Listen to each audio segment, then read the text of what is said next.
Hi everyone, welcome back in another video tutorial. We're going to be building a full stack user manager application. So we're going to be using React, TypeScript, Tailwind CSS, ShadCN, and also for the database, we're going to choose convex to be able to store our users. And also we're going to be using this website called BullStack that has reusable ShadCN components. Not UI components, but reusable component that has the business logic inside of the components. All you have to do is just plug and play and use these components, and that's going to be a time saver, especially for the UI development process. So let's go back to our application. So this is the actual main page or dashboard. So we're having, of course, the dark mode since we're using ShadCN. So the first thing that I want to show you here, we're having the search user. So instead of using the searching for the user in here, we're going to have a dedicated space or dialog to be able to search the user that we want. And also we're having some stats, and finally we're having this tab that shows the most recent added users. So we can be able to add a new user. So when I click on the new user, as you can see, we're going to have this beautiful dialog. And if I click on new user, so we can't because we're using Zod and React Hook form for error handling and validation and tracking all the fields that we're having in here. So just to show you how things are working, so I'm going to add all of these elements in the field, and I'm going to add the admin permission. I click on the new user. So as you can see, it is loading, uh, waiting to get added into the database. So as you can see, our user has been added inside our database. So if I reload the page, as you can see, we can still see all the users updated successfully since we are pulling out, all the information from our database. And also we can be able to see more information. If we click on the see more, as you can see, we can have an extensive view of all the users and also some other features or table features like the filtering and the sorting. Also we're having the searching, and at the bottom we're having the pagination. So we can actually just show 6 users per page. So as you can see, all the filtering are working uh, as expected. We can be able to change the sorting and also the direction. So let's keep this sorted by joined users. And also we're having the search. And all of this, we're going to be using this website. So if we go to the blog section and we go to the data table in here. So the reason why I want to show you this because something that really solved the problem for me and really helped me to save a lot of time, because in this table, if we go to the code section in here and you go to the prompts, as you can see, it has so many prompts, meaning that it has all the business logic inside of it. So all you have to do, just copy and paste the components, use the prompts, and also link it with the data, and you are ready to go. So you can access to all of the features that you're having. So that's going to be a time saver. And I don't want to repeat yourself. Since we're using two tables, we're going to have one component and we're going to reuse it over and over again. So in this case, we're going to use it 2 times. So it's going to make our code cleaner and professional. So now let's continue showing you the remaining features. So I showed you how to add the user. So I'm going to show you the remaining grid operations. So when I click on this user that I added, we can be able to actually update the user that we want. So as you can see, I can change all the elements in here. And when I click on the edit user, so as you can see, our user has been edited. So if I reload the page, as you can see, our user that we updated still has the information, meaning that everything has been saved successfully. And notice that we have in the skeleton in our list. So this is also handled by the component that I showed you. So here, if we click on the drop down, we can copy the user. So as you can see, the user has been copied. And the reason why it is so fast, because we're using convex and it uses the WebSocket technology. So that's why we're getting feedback really fast. And also we can be able to edit. So I already showed you this, and we can be able to delete. So we're going to have this beautiful alert dialog alerting us before we delete the user. So when I click on the user, as you can see, the user has been deleted. And finally, we can be able to, we have the multi-selection, which is also handled by the component. And also I have a dedicated video on my channel if you want to see how to really use this component that I created. So if I click on delete, as you can see, I'm going to have an alert dialog as well. And if I click on the proceed, as you can see, the users that we selected have been actually deleted. And finally, we can be able to export the user array. So as you can see, the user has been exported successfully in a format of CSV file. So one last thing that I want to show you, if we go back to our main page, so we're having these buttons at the bottom, so they are acting like a shortcut. So when I click on view all admin users, as you can see, I can access or see only the admin users. So the same for the contributors. So we're going to have the same results just to enhance the user experience. And of course, this is completely responsive, as you can see. So as you can see, it is a full stack application. It has many features, and it's going to allow you to learn a lot of things by building this project. And we are following the best React practices. And also, as I showed you, we're not repeating the code that we're creating. And also, the code it's gonna be a lot cleaner. So if you are really serious about creating and building this project, stick with me till the end of this video. Hi everyone, welcome back. So as you can see, we're going to start from this website called ballstack.dev.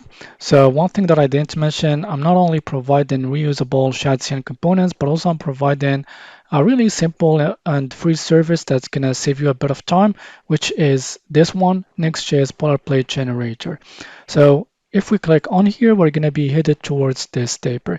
So what allows us is to actually generate Next.js boilerplate code that has all the initial features like the font and the some of the customization elements that are saved in the global.css automatically, and also the Shadcn UI components, and also all the most important libraries that we're going to be using inside the package.json, and they're going to be installed automatically when we use the npm install. So first thing first, we have this step number one. So we have also at the right side the overview or the preview, sorry, of what we are doing. So here I'm going to choose a name for the project, user stack app. And you can choose the icon here. So so I'm not going to do this. This is a component that you can later on when you generate your code, you can use it. And we're going to use a project description. Here I'm going to copy the project description like this. And we're going to go to the next step. So the next step, it's going to be related to the customization. So we have some initial customization stuff in here, like the border radius. And also we can be able to change our font. So I'm going to change the Poppins font. And also we're having the hidden. And also we're having the primary color. So this is the color that we are going to choose, sorry, for our application. And what it does this, it's going to save all of this automatically in the global.css, so you don't have to do this manually. That's going to save you a little bit of time. So once I'm done with this, I'm going to click on next, and finally we're going to have an overview of all the options that we choose before we can generate our application. So when I click on the generate, so a file, it's going to be actually generated. So this is the the code in the zip file. So I'm gonna open it up, and this is our code. And all I have to do is to extract this into a new folder. So I'm gonna extract it in my folder here, my documents, and I'm going to create a new folder. I'm going to extract all these files in there. And so one thing that I'm going to do, I'm going to open up VS Code to open up our code that we just created. So click on the open folder. So we're going to choose this folder that we just created. So let me close this.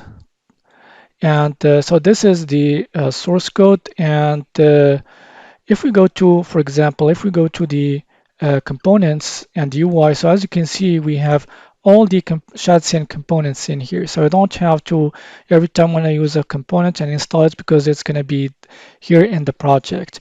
And also if we go to the package.json, so as you can see, we have all the most important and famous components that are on the package.json. So when we hit npm install, they're going to be automatically installed. So this is what we're going to do. So I'm going to open up a new terminal window, and I'm going to type in npm install to install all the packages. So all the packages have been installed. So all you have to do is just type in npm run dev to run our application. So the project has been compiled successfully, and if we go back to the browser, so as you can see, so this is the application. So I'm providing a very simple landing page, and also if we click on the this button, so we can be able to switch between the dark and the light mode, since Shadcn is automatically installed in our application. And this is what we saw in the preview section when we were creating our Next.js boilerplate code. So this is our first step. So all the packages have been installed successfully. So now we are going to start building our dashboard by using this, again, this Ballstack website. So after we created our project successfully, now we are going to create our first component, which is the dashboard navbar component. So first thing first, I'm going to go back to my project and the app folder. So what I'm going to do, I'm going to get rid from this landing page that we're having in the page.tsx, and I'm going to create empty component like this. I'm going to save the file, and then I'm going to go to the components folder. So I'm going to delete all the code in here inside the navbar.tsx. So I'm going to keep this file because I'm going to use it where I'm going to paste the new component. So once I'm done with this, what I'm going to do, I'm going to go back to the browser. So as you can see in the main page, we have a blank page with the page text, sorry.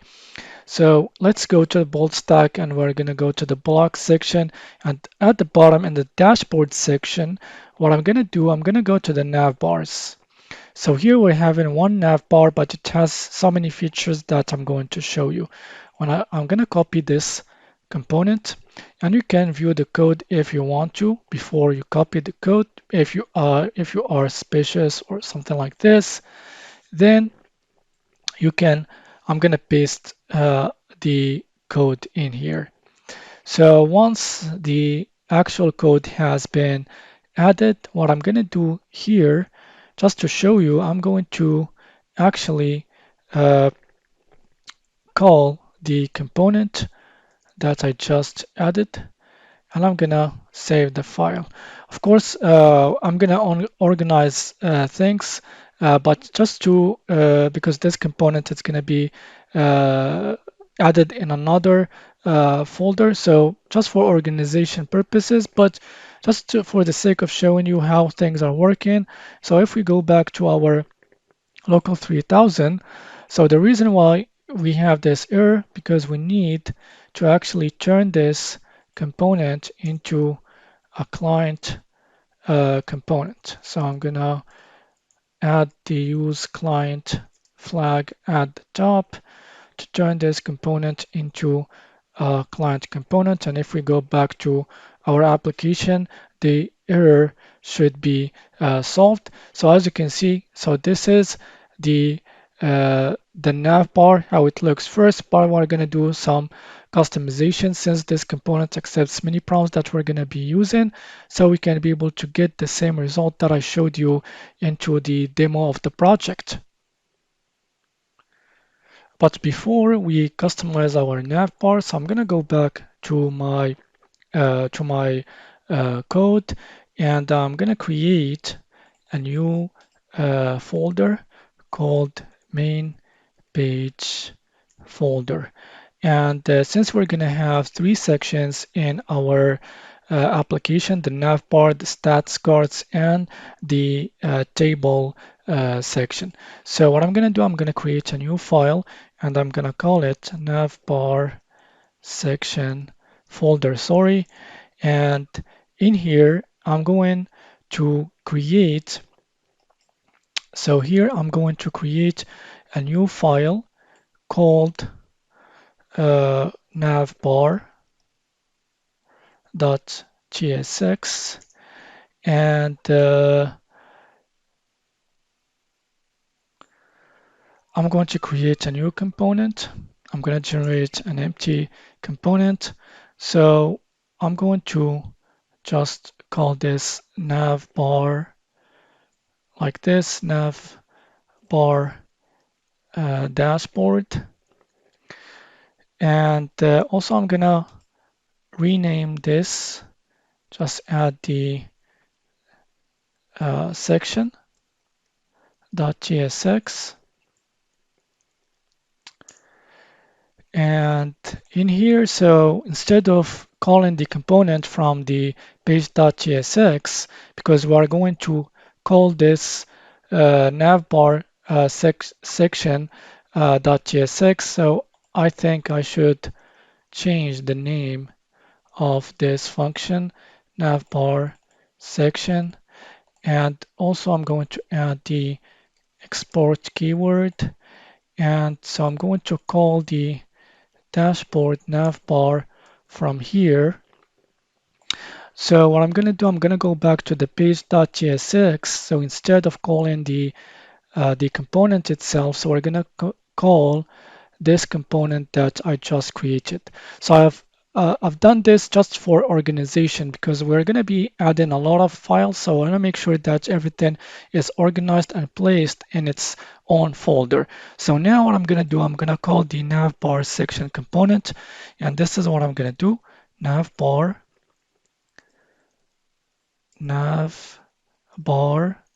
section like this. So I'm going to get rid from this.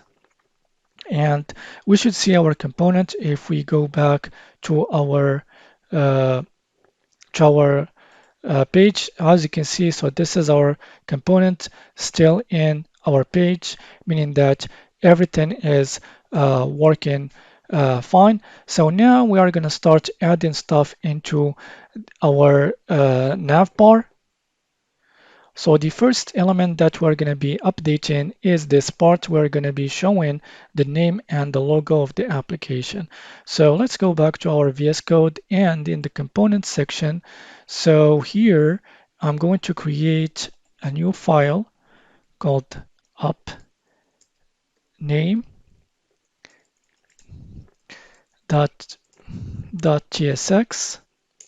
And then I'm going to copy this simple component that has the name of our application. So what I'm going to do with this component, I'm going to import it and use it right inside this component that we just added. So those are all the properties of the component. So if I So if I go to the left section in here, so the left section is accepts a React Node component. So what I'm going to do, I'm going to create a new div like this, and I think it accepts something else. So if I do this, so sorry, I need to add the left section, not the right section, and then I'm going to add the component that I just added. So let me add.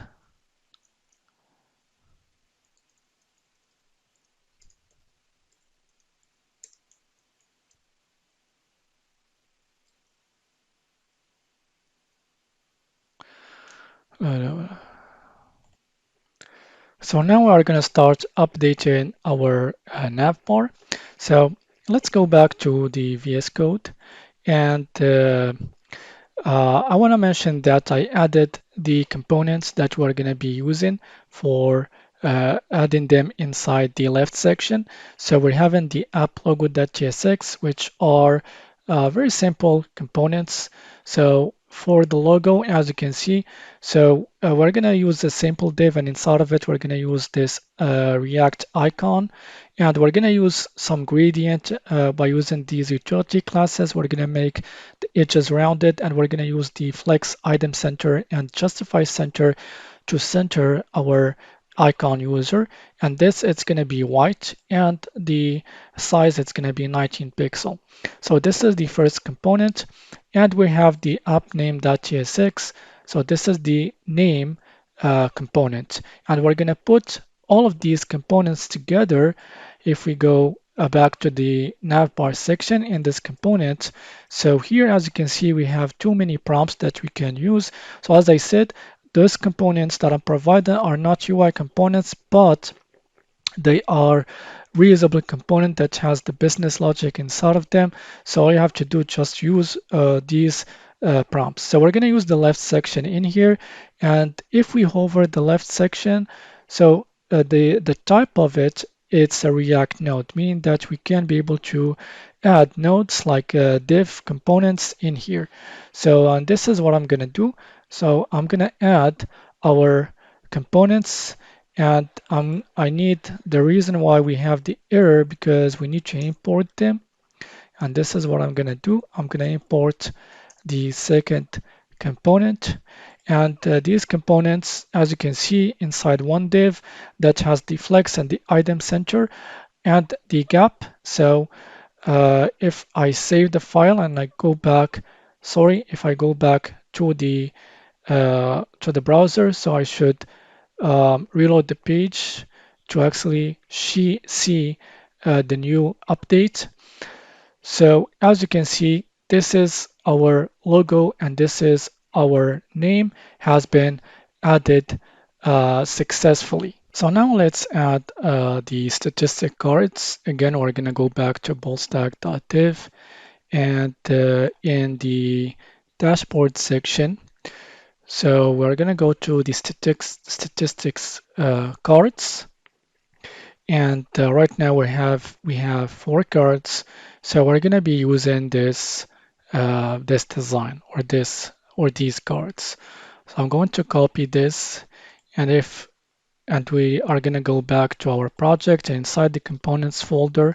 So I'm going to create stats cards.tsx, and we're going to paste our code. And the good thing about doing this, it's going to make your code a lot cleaner, because all the components that use the business logic are going to be in one folder, and you can be able to reuse them wherever that you want. And like for example in the navbar section, so you're not going to have a lot of code in here. It's just one component that does one thing, and that's it. So we're going to do the same thing here. So since this, it's going to be part of the second section, so we're going to create a new folder. So we're going to call it So I'm going to create a new folder and we're going to call it statistics cards section. And so the reason why I create a folder, then I create a file, like if I want to create a component that is specific to this section, so things are gonna still be organized in this folder. So I'm gonna do the same thing with that I've done with the nav bar. So I'm gonna call it stat cards section .tsx, and I'm going to create a new empty component. So let me change the name stat cards section. So I'm going to save the file and then we are going to actually call the component. So let me see the name of the component first. So the component is called I think single card or stat cards 4. So I'm going to run it by this name stat card.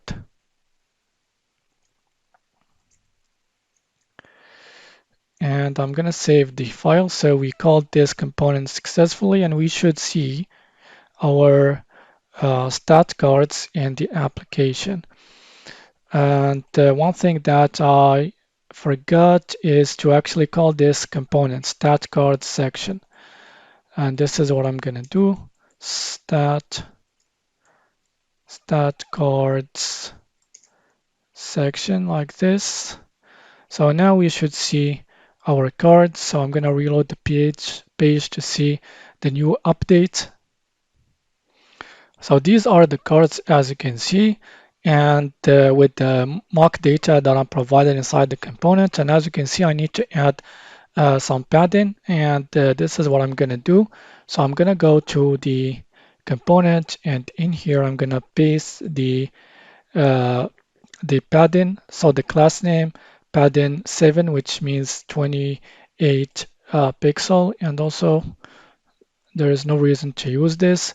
And let's go back to our page. And as you can see, our statistic cards looks perfect and aligned vertically both sides with the nav bar. So all we have to do here, and one thing that I want to do, we can get rid from the metrics. So if we go back to our code, and also this component, as you can see, it has so many prompts to customize this. And the one important prompt that we're going to be using is this cards, where actually we are going to assign it with the data. But first, what I'm going to do here, I'm going to actually turn off the metrics. So I have to use this show metric delta uh, prompt. And if we go back to our page, as you can see, it is gone successfully. So what we're going to do right now, we are going to actually update the data, and so we're going to use first mock data for all our application, even for the users, before we can start using the backend. So this is my strategy, and this is what I'm going to do for the statistic cards. So again, we're going to go back to our code. So here inside the app folder, I'm going to create a new folder called data. So in here, I'm going to add this file stat cards data.tsx, and I'm going to paste this code. So the only thing that I need to provide is this single card 4. So this is the structure. So we're using Typescript, and this is the type that we're going to be using, or the structure for each object. So as you can see, so just to actually tell TypeScript that this is how it's going to look like. So what I did in the actual component, as you can see, so the type is stat cards or the single card 4. So this it's going to be actually exported. So you can be able to use it outside of this component to be able to actually create the data that really fits the structure that we created inside our component. So that's why we added it in here. So as you can see, we have the title, the description. For the title, it also has a nested object, the text, and the class name. So I made sure that we can be able to actually update the card just from here without having to go back and forth between this code and the component. So we need to follow the structure that we assigned to our array via the single card 4. So we have the value, the icon, the colors, the metric. So since we made this false, so we're not going to see this. The positive metric is true. So I think these are, so we can get rid from these if we want to because they can be undefined. So we're having the class name. So the class name, it's going to be actually assigned to the card itself. So here we're going to be using some gradient color. So that's why we added the background gradient utility class, and the bottom area, it's going to be the icon and the text. So the same for the for the other objects. So the only thing that is going to be changing are the data. So once we have our statistics card data, so all we have to do right now, go back to the start card section, and we're going to actually assign this to assign our data to the cards component, and we're going to call statistics card data. I'm going to save the file, and we should see our new data. And here you go. So this is our new data or mock data that we just added right into our component. So as you can see, it is very fast, and we saved a ton of time by doing all of this or by using these components that I'm providing in ballstack.dev. And if we turn the dark mode on, as you can see, things are still working, and we can clearly see all the items inside our cards. Now we are going to start working on our table, which is the third and the final section. But before this, we need to add our data. So this is what we're going to do. We're going to go back to our code, and in the data folder, so I'm going to create a folder called types. And inside the tabs folder, I'm going to create two files. So the first one called permissions.ts, and the second one is user.ts, like this. So I'm going to paste the user object or type. So as you can see, so this is the user type. So the user ID, the full name, the email, the permission. So the permission is a union type called permission that we're going to be adding inside the permission.ts. And also we have in the location and the join the join date, which is string type. And to be able to use the permissions type, I'm going to add in the permissions.ts the permissions union type that has three types: admin, contributor, and viewer. So I'm going to go back to the user.ts, and I'm going to import this final type that I created. So I'm going to choose this one. So we created the structure of our user.ts, and what we're going to do right now, we are going to add our data. So I'm going to create inside the data folder a new file called users data.tsx, and simply I'm going to paste the mock data. So let me go all the way up, and I need to update the path of the user type. So I'm going to import again the user type from the correct path.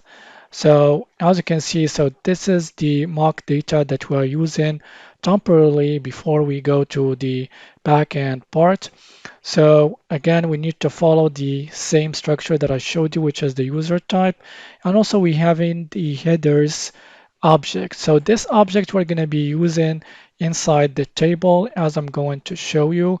So those are the headers that we are going to use, and they need to be the same as the structure or the properties that we used inside the user type. And once we created our data, so now we are gonna actually use the data table component from BallStack. So first, what I'm gonna do inside the main page folder, I'm gonna create a new folder called, so we're gonna call it user table section, and inside of it, as I did for the other folders, I'm going to create user table. So user table section dot gsx. I'm going to create a new empty component. So let me change the name of the function like this. And so we're going to add the export keyword. And let's first import this component underneath these two components, user table section. And what I'm going to do, I'm going to go back to BallStack. So let's go to the block section. Inside the dashboard section, let's choose the data tables. So, and then we're going to copy the code. So let's go back to our project, and inside the components folder, I'm going to create a new file, data table.tsx, and all I have to do is just paste this component. As you can see, this component is 1060 lines of code. As you can see, it is pretty heavy because it handles everything: the pagination, the filtering, the sorting, the searching, and many other things that we are going to discover while using this component. So once I created this component, so I need to save the file. So all I have to do is go to the user table section, and what I'm going to do, I'm going to add the component that we just created. It is called the data table. And the reason why it is TypeScript is throwing errors, because first I need to add the header. So the headers, so we're going to use the headers that I showed you inside the data. So this is what we are going to assign to this prompt. So we're going to actually call the headers object, and this is what we're going to do, headers from this. And finally, we are going to use the data. So let me look at the name. So the name is called the rows, and we are going to import the users. So this is what I'm going to do. So let's see that if everything is working. So if we go back to our file or to our browser, so let's reload the page to see our table. So this is the table, as you can see. So it doesn't look that great as I showed you in the demo, but we are going to update some of the things to make it look beautiful.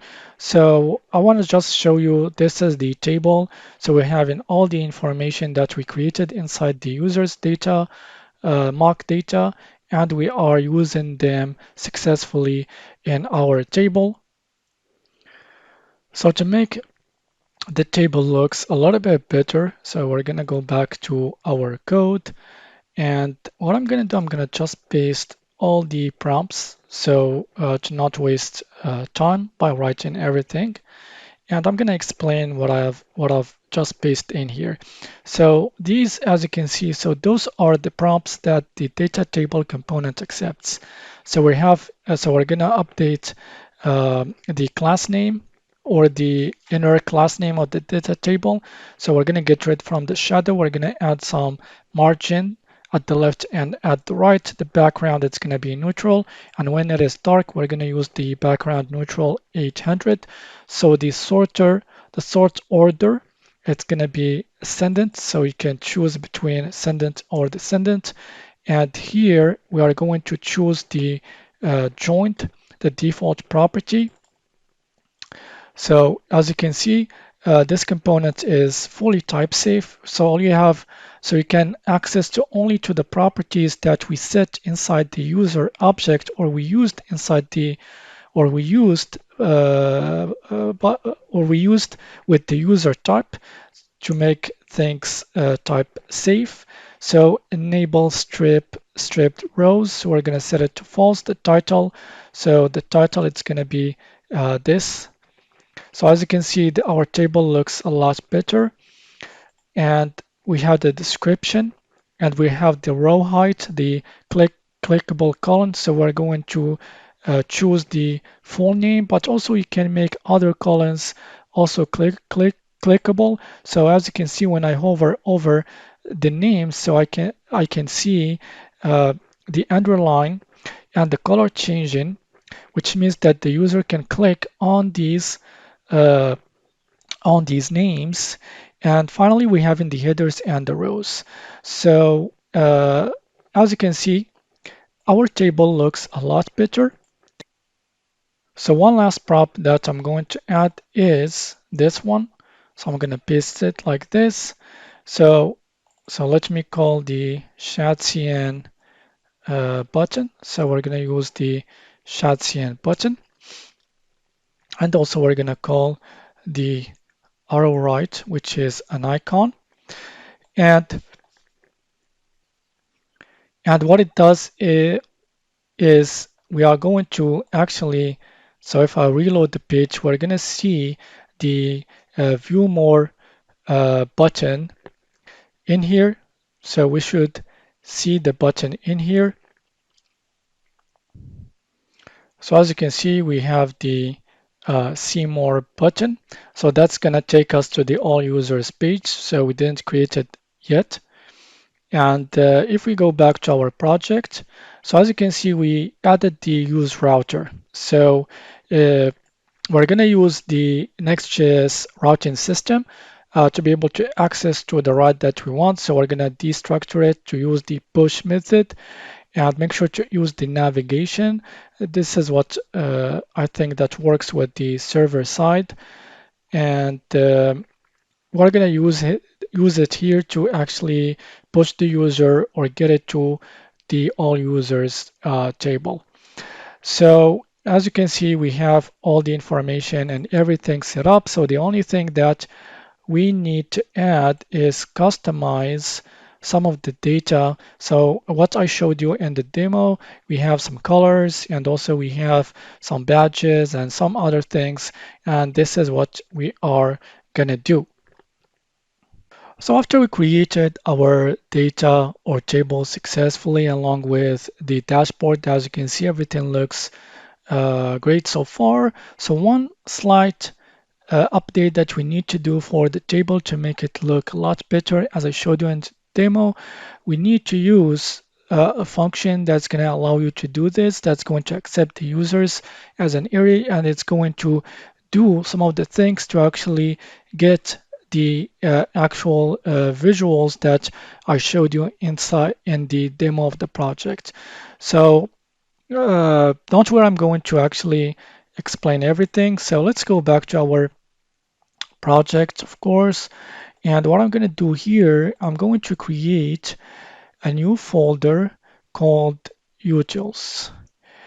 And inside this utils folder, I'm going to create a new file called render permissions.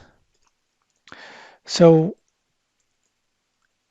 So let me first paste the whole code before I can explain what this code does. So let me get rid from this to be able to get the right permission type since the path is changed. So as you can see, we have this functional component. So we're going to start from here. So we have the we have this function, called the render permission that's going to accept the permission as a parameter, and it's going to be of a union type of permissions. So first we are going to actually access to this object. So this object, it has all the colors for each property. So the text color, it's going to be this for the admin property. This and the background color, it's going to be this color, and the hover background color is going to be this color. So, and then we are going to access to this object by using the permission as an index to access to the property that we want. So if we pass, for example, inside this render function, the contributor, we are going to access to the elements that are inside the contributor object since we're using it as an index in here. And first, we are going to use this if statement. So this if is undefined or null. We're going to actually return this patch. So we should return something.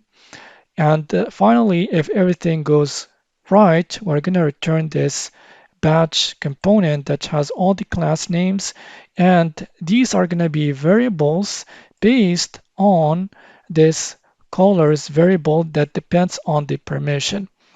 So basically what this render permission does, it's going to actually render badges in the permission column as I'm going to show you. And also this function is going to be reused inside the dialog when we want to create a user or update the user. As I showed you in the permission drop down, we are going to select the permissions and we're going to have badges. So actually this component is going to be used basically 3 times in the table, in the user dialog, and the other table in the all users table page that we're going to be using. So after I created the render permission function, now we are going to create another function.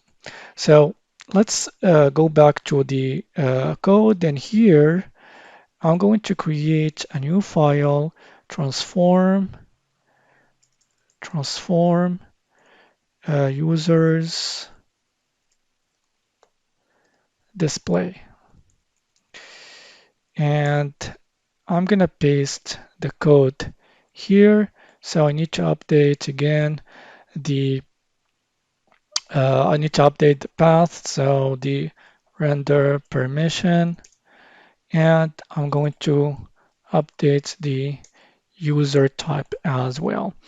So basically what this function does, as I explained very briefly, so we're going to actually take the users, original users, and we are going to actually return we're going to return an object that has a key value object. So the keys are going to be only the properties that are inside the user type, and the value it's going to be a React node. So first we are going to actually map through each original user's object. So we're going to map through each object. So each object we're going to map through it, and inside, so we're going to use this spread operator just to keep the other properties intact, and the elements that we are going to update are these properties. So the user ID, we're going to return the user ID inside the span tag. So the same for the email, the same for the full name, and the same for the location. So that's why I choose in the value side the React node. And we have the joint and we have the permission. So the permission, we're going to use the render permission that I just showed you, and it accepts the permission as an argument, so we're going to use the user.permission. So since this also has as a type permission or union types of permission, so we are not going to have any error. So once we created our function, so all you have to do is just go to the, so we're going to go to the component. Um, so let's go to the main page and the user table. And here inside the rows, so where is it? So the rows here, we are going to call the transform. So we're going to call the component. So let me go back to the component. So to get the name, format users display. So I'm going to call this uh, function format display or format users display, and I'm going to add the users, and I'm going to add slice just to actually get the first 4 or 5 elements. And basically we should see our table has been updated visually speaking. So if you go back in here, so as you can see, this is our table. So right now we have the user ID with the bold green color, and also the email address, as you can see, with the gray color. So we're having the permission with the render permission component, or sorry, function that I showed you. The location right now they changed, so we have in the logo, and also the color has been changed. So as you can see, our dashboard main page looks awesome. We created all the components successfully. And also if we turn the dark mode on, as you can see, everything still looks great. And the next element that we're going to be adding, so we're going to start working on the dialog. So now we're going to start working on the dialog to be able to add or edit a user. So to be able to do this, first we need to actually get the component that we're going to be using. Again, in bolstack.div, and in the dashboard section, go to the dialogs. So click on this, and we are going to choose. So we have 3 dialogues for now, and also we're going to use this one for the searching. But first, let's focus on the user dialog. So we're going to copy this code, and we're going to go back to the to our code, and I'm going to call this form dialog like this, and I'm gonna paste it in here. So once I'm done with this, what I'm gonna do in the app folder, so I'm going to create a new folder called user dialog dialog form like this, and here I'm going to create a new file, user dialog form.tsx. So the reason why I did so, because we're going to be using other components or the fields. So each field is going to be in its own component, and we are going just to keep things organized. We're going to actually put them in the same folder. And this component that we added, so it's going to be, so we're going to actually reuse it. So inside the user dialog form.tsx. So after we created this, so what I'm gonna do, I'm gonna create an empty component. So let me change the name user dialog form like this. And what I'm gonna do, I'm gonna actually, so let me add the export keyword. And what I'm going to do, I'm going to import this component called dialog1. So this is what I'm going to do, dialog1. And so this component, so the reason why I did so as well, so we need to add this component inside the layout.tsx. So instead of using this component and added it inside the main page.tsx or inside the page.tsx, we can't be able to access to it when we go to another route. So when we use the all users route, we can't be able to access to it. To solve this problem, so we're gonna use this component inside the layout.tsx.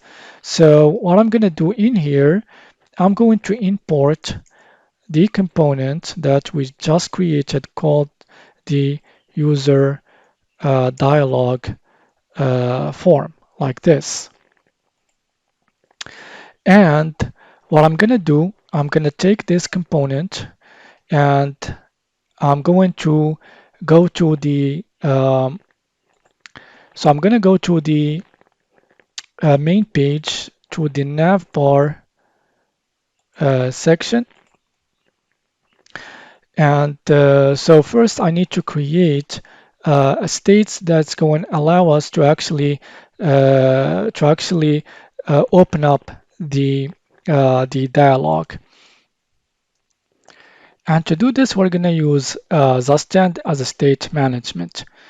So first thing first, what I'm going to do, I'm going to create a new file or a new folder called hooks.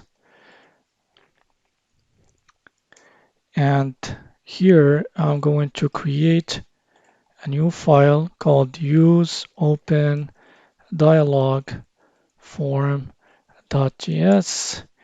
and I'm going to paste this code.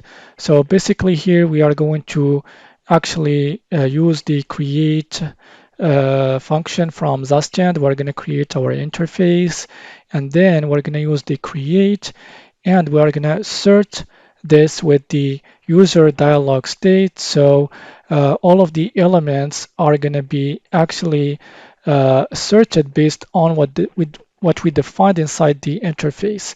And the is open is going to be by default as false. So when we call the open dialog, so we are going to actually set the opposite of the is open, and when we call the close dialog, it's going to set to false. So once we created our state, then we can be able to use this. We can use this, and the first step, we're going to link the is open with the dialog. So if we go to the user dialog.tsx, and here we are going to call our hook that we just created, use open user dialog, and here I'm going to call the is open, and also I'm going to use the open dialog, and in the dialog one component, so I'm going to link the is open with the open prompt like this, and the same thing I'm going to do in here with the open on open change, and I'm going to do the same thing in here. And so now what I'm going to do, I'm going to actually go to the navbar section. So let me go to the navbar section in here, and in the button data. So first I'm going to do the same thing. So I'm going to actually call the use open dialog, and I'm going to call the on open dialog, and inside the on click event listener, I'm going to call the open dialog function like this, and we should open our dialog just by clicking on the button. So I'm going to reload the page. So I think that I need to turn this as a client component. So all the components are by default server component. And this is what I'm going to do. I'm going to go back to this file here, and I'm going to add the user client flag, and the error should disappear. So our dialog has been added successfully, and the reason for this is because we have the open trigger button. So don't worry, we can be able to get rid of this. So all you have to do, go back to our component, and also I provided this component, so I thought of this. So what I did, I added this prompt. All you have to do, set it to false, and if we go back to our project, I'm gonna reload the page. Sorry, I need to set it to true, not false. So that's why the button remains in the same position. So if we go back, as you can see, the button is gone. And when I click on the button, as you can see, our new dialog is opened. So everything worked as expected.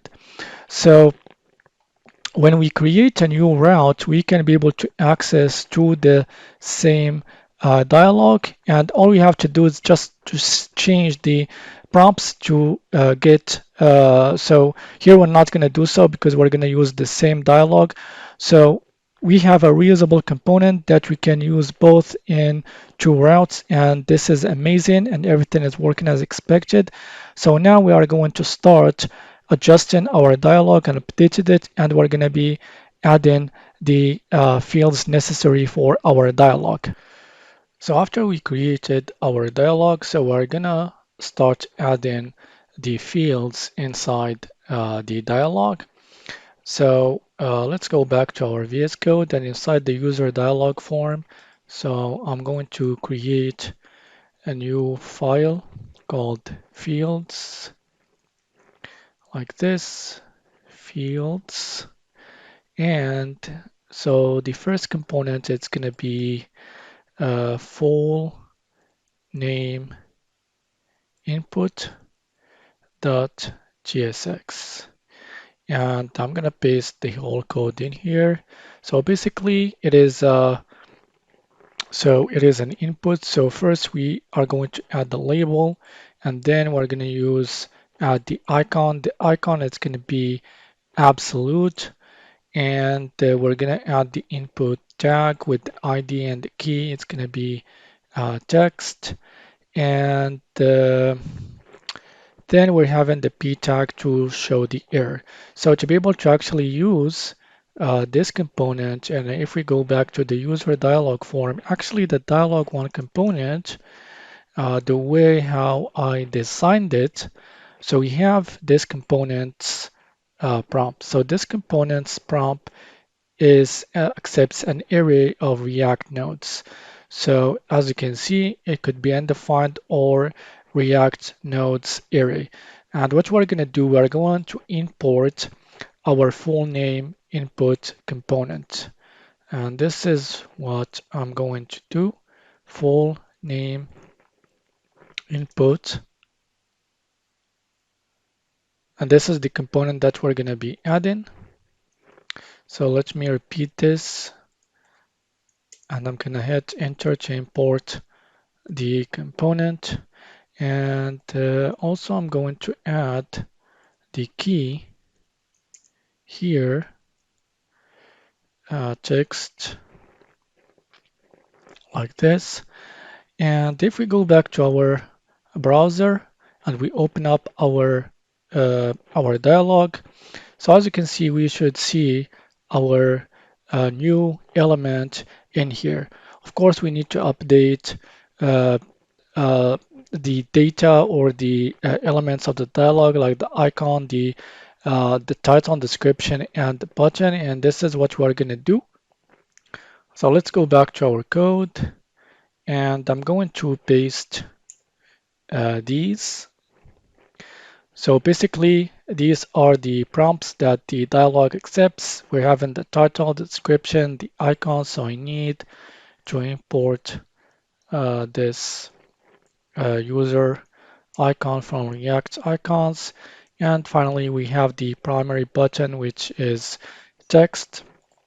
And I think also it accepts an on-click event or the on-submit so it accepts the button prompts. So the onSubmit function, it is in another prompt, as you can see. So we're going to be using it. So since when we are going to start working with React Hook form, so basically we should see these updates in our dialog. So as you can see, so we have the new title, the description, and the icon, and the button also has been updated. So now we're going to continue adding all the elements for our dialog. So let's go back to our VS Code, and I'm going to create a new file in here called um, users permissions.jsx. I'm going to copy this code, and so I'm going to explain very briefly what this code does. So this code basically, so let me first change or update the path of these elements. So we have the permissions, and also we have the render permission. So if you remember, so we're going to use the same components or the same, so we're going to use the same functions and the same types that I showed you in the table section. So let me repeat this and hit enter. And now we should solve this problem. So as I said, we're going to use the render permission function that we used inside the table. And that's what I mentioned when I was creating this. I said that we're going to be using it inside the dialog. And basically here, what we are using the select component. So if we go back to the browser, so we're going to go to shadcn. So we're going to go to shadcn UI. And I'm going to actually explain what I mean by um, what I'm saying. So I'm going to click on Get Started to access to the ShadCN website. So I think that I need to go from here, ShadCN UI components. And we're going to go to this page. So actually, let's choose the select. So this is the component that we're going to be using. So we're going to be actually using this select or this drop down, and the basic code of it. So this is how it looks like. So we're going to add some other elements to get the results that we want. And this is why it looks a bit different. So here we're having the label at the top, we're having the select, so we're having the value and the on value change. So here we are created our on state value and set value. So we're going to actually link them to the select tag. So here we have the select trigger, the actual button that we're going to click on to trigger the select or the drop down. So we have a simple icon and the select value, which is provided by shadcn. So first it's going to be empty, and we are going to show a simple placeholder. And inside the select content here, we are going to use an inner select group uh, tag or component, and we're going to go through the permissions area. So we're going to map through each element, and we're going to use the select item that also is provided by shadcn to render each element. And we're going to use the render permission to actually render as a form of a badge like we did for the table. So once we created this, so all you have to do, go back to the user dialog form, and I'm going to call this component that we just created. And so the name is called permission drop down menu. So I'm going to add it in here, permission drop down menu. So I'm going to add a simple key in here just to avoid lint TypeScript lint errors, and I'm going to call it permissions like this, and we should see our select or our drop down in our dialog. So let me reload the page to see the new update. This is the permission drop down, as you can see, and as we did, or because we used the render permission function, so we can be able to actually see the badges that we used in the same or inside the table. So once we're done with this, so the next, so we're gonna keep building our dialog by adding the remaining fields. So let's go back to VS Code, and again inside the fields folder. So I'm going to create a new component called input.tsx. I'm gonna paste the code. So it's gonna pretty much similar to the full name. So instead here we're going to change the label and the icon. The type is going to be email. So the ID, the key is going to be text. So let's call it email instead. So, and then we are gonna actually uh, import this component as we did for the other ones. And inside here, I'm gonna import email. So this is the name, I think, of the component. And let's save the file, and I'm gonna add the key here called email. So let's go back to the VS Code, or to the browser, sorry. So as you can see, this is the user email input has been added successfully. Next, we're gonna add the join date at this position. Again, let's go back to VS Code. So I'm gonna call this joined date.tsx. I'm gonna paste the whole code in here, and I'm gonna explain very quickly what is happening. So first we're having the state to be able to save the date, and the open to be able to open the calendar. So since we're using the popover, so the popover, so we're gonna use the trigger. So if we go back to the chat.cn here, and let's go back to the components and search for the pop over. So this is the component that I'm talking about. So actually we have the trigger. So when we click on it, we can actually show inside this element called the pop over content wherever we want. And this is what we are doing in here.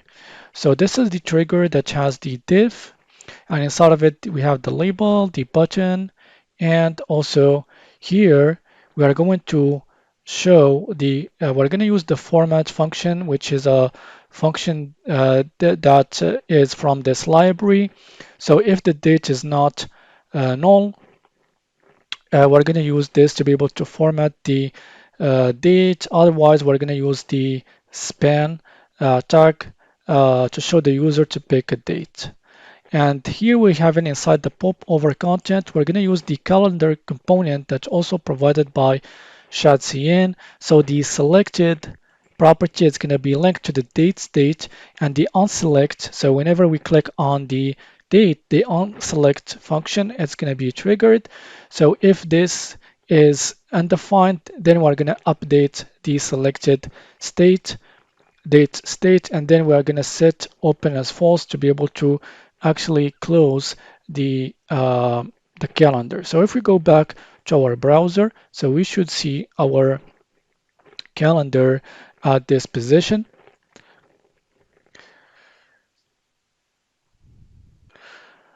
So because we refreshed the browser, if we go back here, so the reason why we were not seeing this, so I forgot to actually import this in the user dialog form, and this is what I'm going to do here.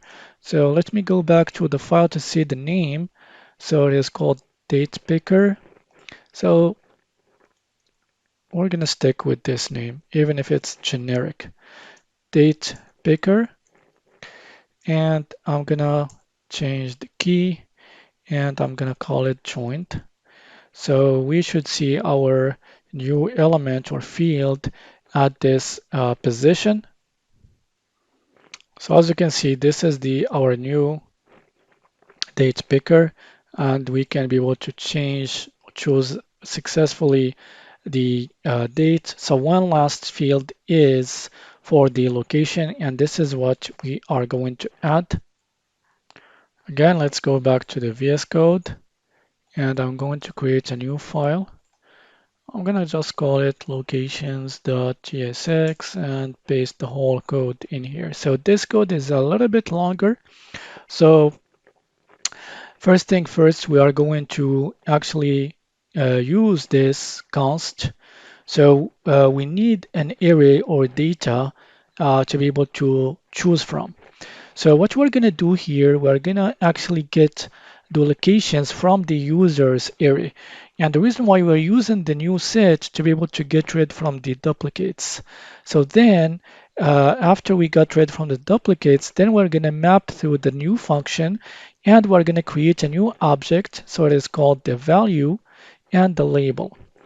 And so the value is going to be location to lowercase and the value it's going to be location. So inside the function, again, we're going to have two states. So this for opening and closing the popover and the value to be able to actually save the location that we selected. So we have the popover trigger. So here we have inside of it, we have the div, the location, and the button. So inside the button, we are going to render and show the location that we just selected. So if the value has been selected or it is something in the value, then we're gonna access to the locations and find the location that is equal to the value that we selected from the state. Otherwise, we're gonna show the select location. And here the popover. So the popover, we're going to use another component called the command to be able to actually have auto location with the search. So if we go back to our project and reload the page to see the new updates, but first I need to add this component inside the user dialog form. And so the dialog or the field is called location combo down. And this is what I'm going to do. Location combo box, sorry. And the key, it's going to be locations. So if we go back here and I'm going to reload the page, and let's open up our dialog. So as you can see, this is our drop down with the search, and these are all the locations. So to be able to actually get to the search feature, so we're going to use the command. So it has the command input and we have the command list to be able to render all the locations. Again, we're going to use the locations array and we're going to map through each location. We're going to use the command item, and inside of it, it's going to be the value and the onSelect event listener. It's going to be actually fired whenever I click on the location that I want. And what it does, it's going to update the value by using its setter, which is the set value. And then we're gonna close the command component. And also we have the check icon. So basically there is a boilerplate code you can use in ShadCN, and all you have to do is just tweak it to get the results that you want. So this is what I've done. And we completed our dialog. So the only thing that we are going to do, but not for now, Probably I'm gonna do it. And the second part is to create the validation, the ZOD and React check form, the ZOD for the schema, React check form for error handling, and tracking the field. So we are gonna do this in the second part. So I'm gonna continue building the UI of this component. So as you can see, even the UI takes a bit of time to actually create for this simple project. So the next thing that I'm going to add is the search user. So what I'm going to do next, so I'm going to add this dialog to be able to search for the user as I showed you in the demo of the project. So now we're gonna start adding the search dialog. So first thing first, we're gonna go back to ball stack, and this is the actual component that we're gonna be using. So copy the code, and we're gonna go to the uh, navbar section. So since this it's gonna be linked to the or used inside the navbar, so using I'm gonna create the component in here, search dialog.tsx.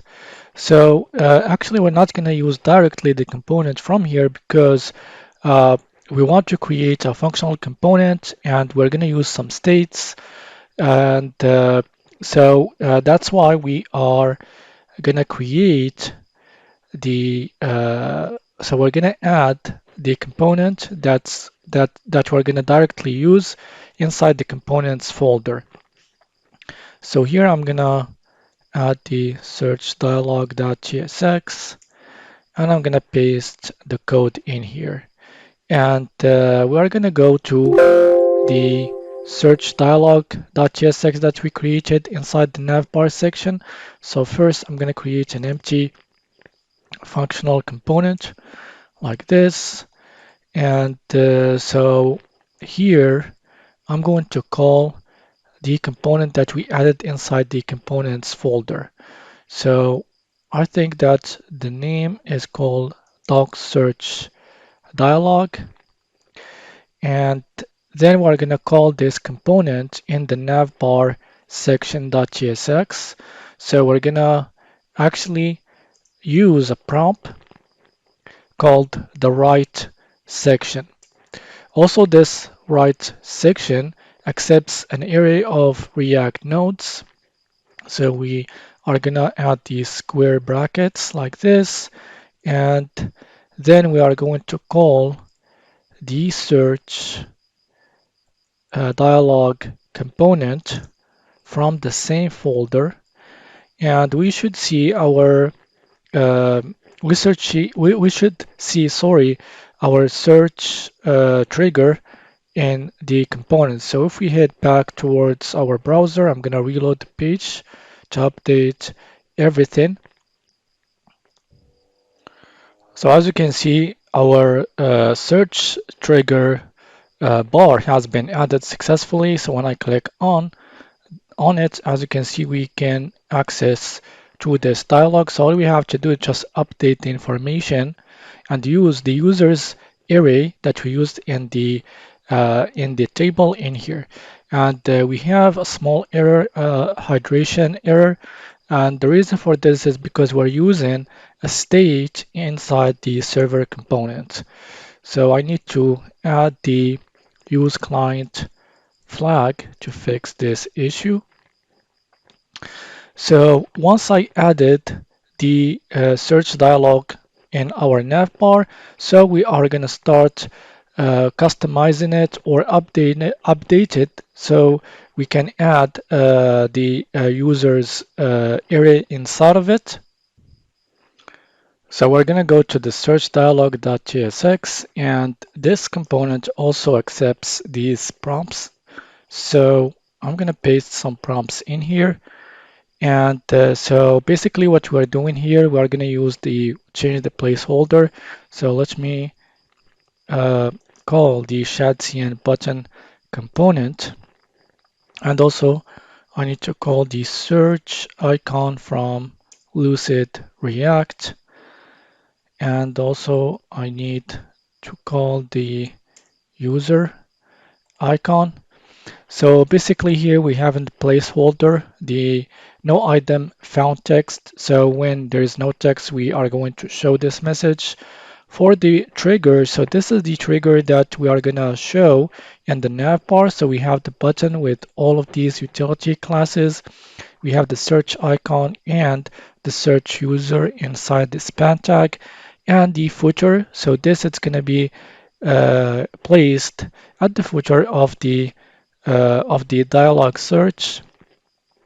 So because we are using the footer node inside like in a property, because this property also accepts the class name and is visible property if we want to make it visible or not. And basically we have a simple component to show the user icon and the number of users. So basically this is going to be updated once we start working with real data.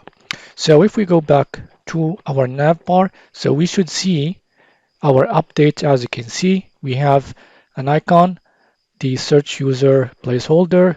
So when I click on it, so we changed the header and also we changed the footer. So the only thing that we need to change is the data in at the center. But first, let me show you the structure that we are going to be using, or the data structure that I used for showing the information inside the dialog.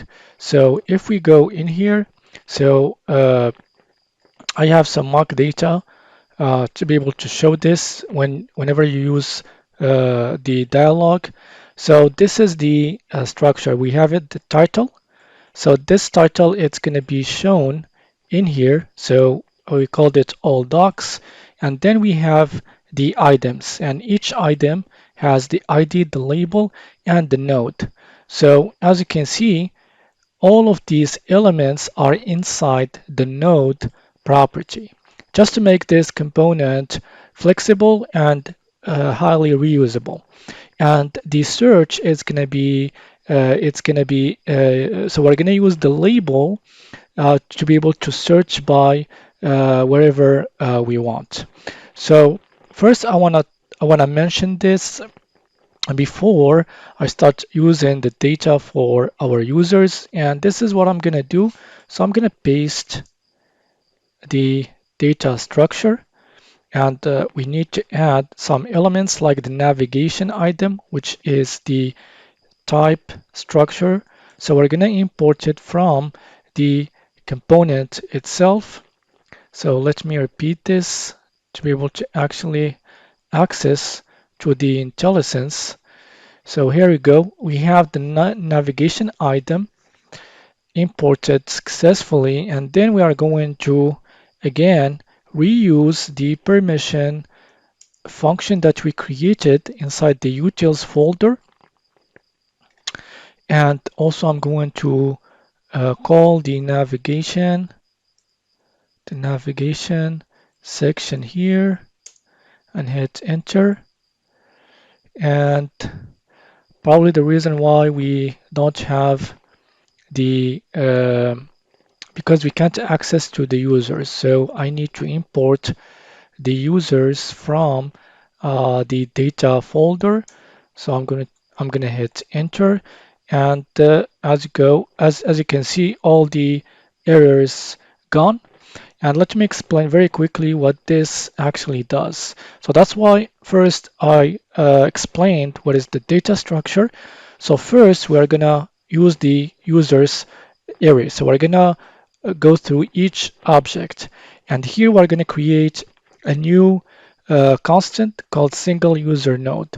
So it has a div, and also it has these elements. So this is the parent div with all of these utility classes, and inside this div we have another div that has the user full name and the user email. And here we have the render permission. So because we are using the justify between, these two elements are going to be positioned one at the right side and one at the left side. And then we are going to return the ID, the label, and the node. And wherever that we have in here, since as an array, we are going to use it inside the items property. And the title is going to be all users. And then we're going to use the default section, and we are going to link it to the sections property and hit enter. So if you go back to our browser, and let me reload the page to see the new update. So now when I click on the input, as you can see, we have all our users with the data. And as you can see, everything is working fine, and we can search by the user that we want. So basically, we completed the main page, the UI of it.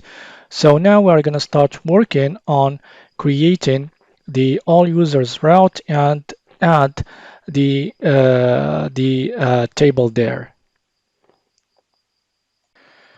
So the first thing that we're going to do, we are going to create our route. So let's go back to our code, and inside the app folder, we're going to create, since we're using Next.js, we're going to create a new folder, and I'm going to call it all users. And here I'm going to create page.jsx, and I'm going to create a new empty component. So we created our route. So let's go back to VS Code, to the browser, sorry, and let's type in all users to compile the new route that we just created. So as you can see, our new route or new page has been compiled successfully. So in this page, things are going to be a lot easier, because what we're going to do, we're going to reuse the data table that we used in the main page. So if we go back to the main page, so the component that we are using in here, we're gonna reuse it. So and we're gonna access to more options that this component provides, so we can actually filter and sort and do the pagination and all other things. So also one thing that I want to add, so when I click on the see more, so I want to go directly to the all users route that we created. And to be able to do so, I'm gonna go to the uh, third section, and in here, so that's why we added the push so we added this from the use router. And I think that we've added it when we created this. So sorry, I forgot this.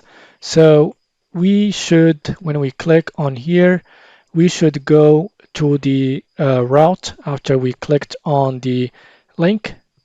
So as you can see, we are headed successfully to the all users route. So now what we're going to do here, we are going to add, so we're going to add the same component, which is the data table component, and we're going to add the headers. So the same thing that we did for the main page. And for the rows, we are going to add the users array. And also I'm going to paste the remaining prompts like this. And so I'm going to create, so basically in the users, we're not going to use the users or the original users. So we're going to do the same thing as we did in the user table section. So we're going to use the format users display. So I'm going to copy this, and I'm going to create a new a new const called all users. I'm gonna paste this. So, and also I'm going to import this format users display.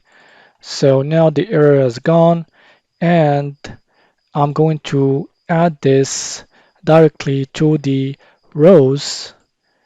And so let me do this. And I'm gonna add a class name here.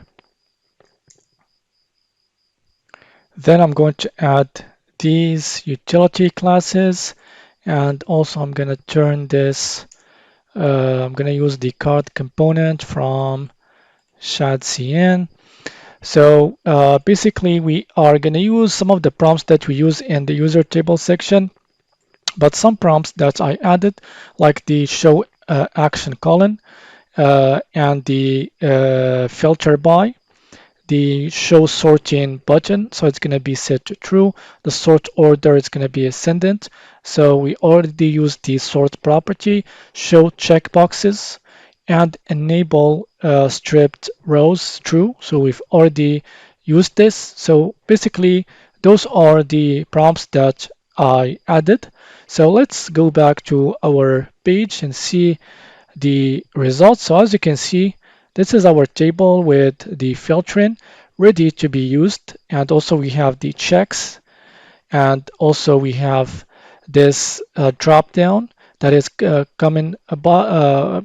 coming inside the component by default. And also we can be able to write off the bat filter by depending on the data that you provided inside the component. So it's going to be done basically automatically.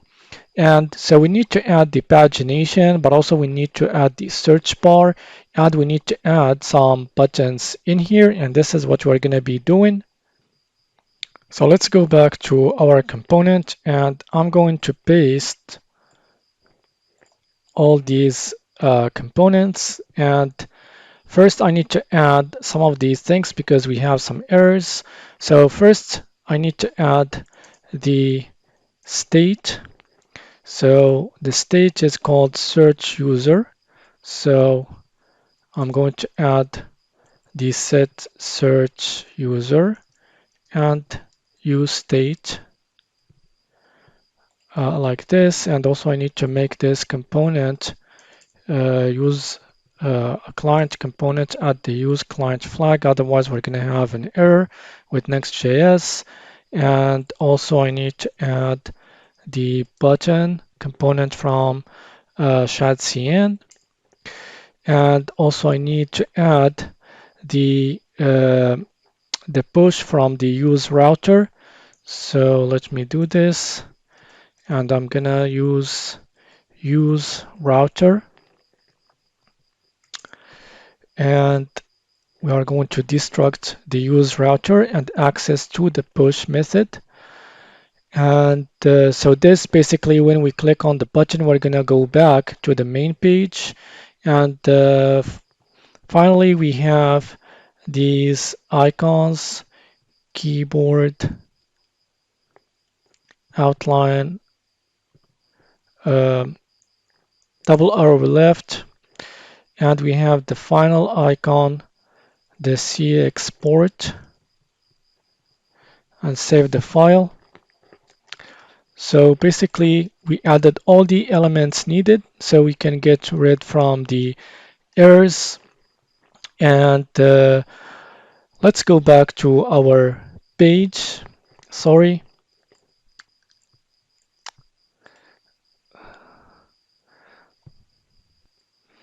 So as you can see, we added all the remaining elements like the search bar, the button, the back button, and also at the bottom, we have the pagination that is fully working right off the bat. And also we have the search, as you can see, also is working. And when I click on the back button, we are going to be headed towards the main page.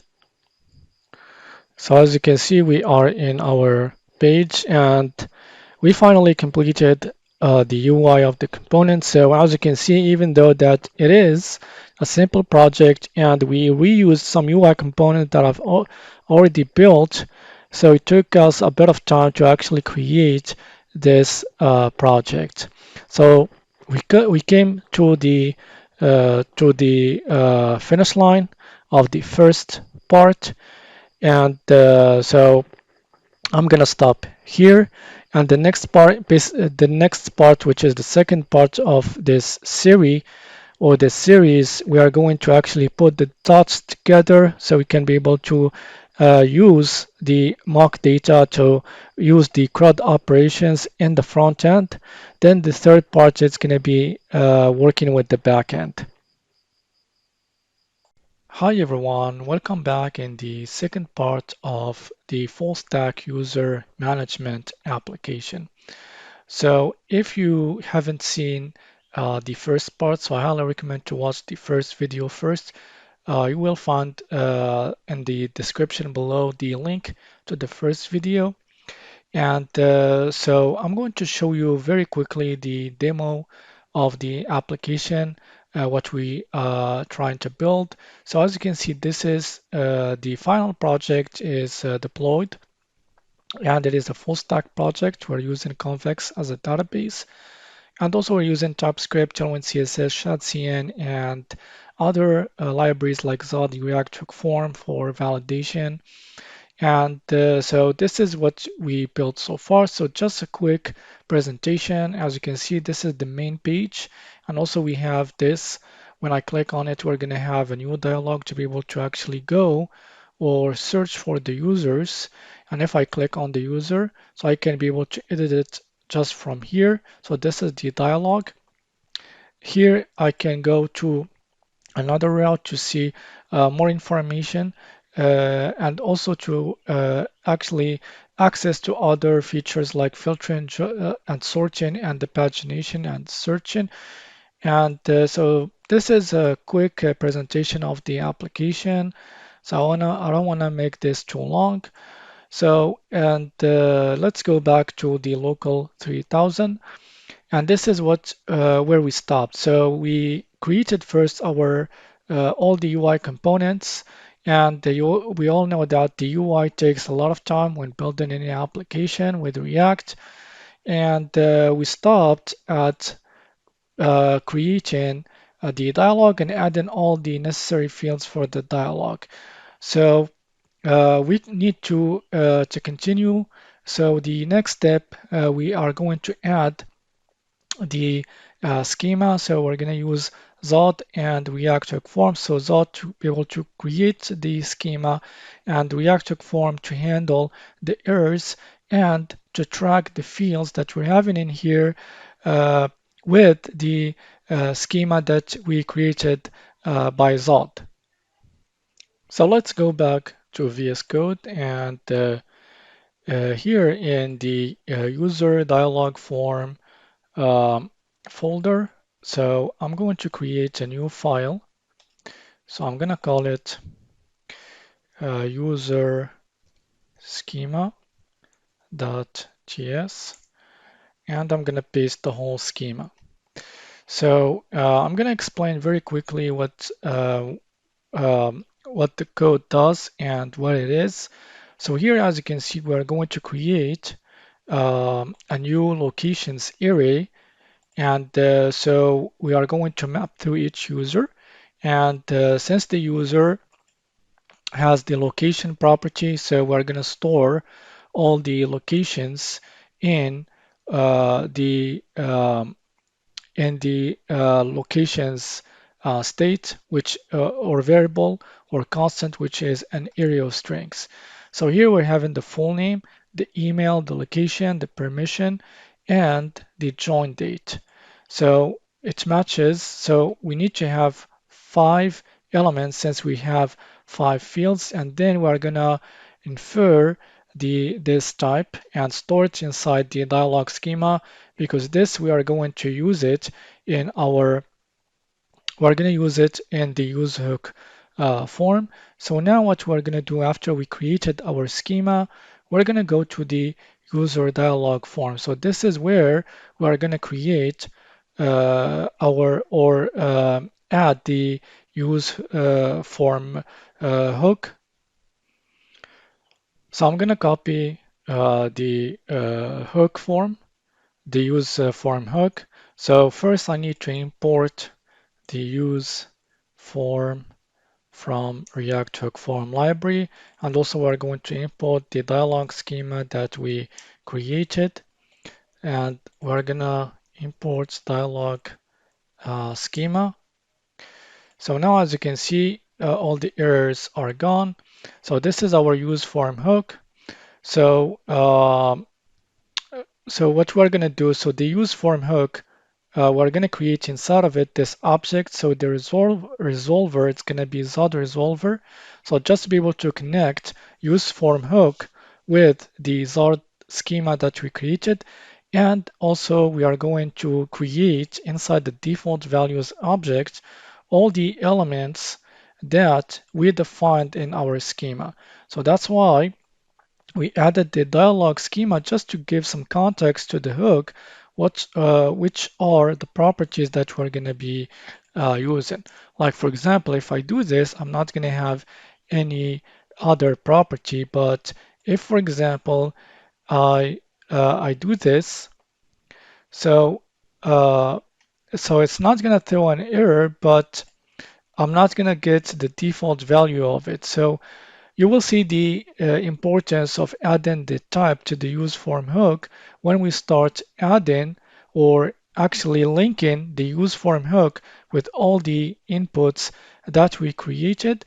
And we're going to start by the input fields. And the first one, we're going to start with the name input. So first I'm going to add this code.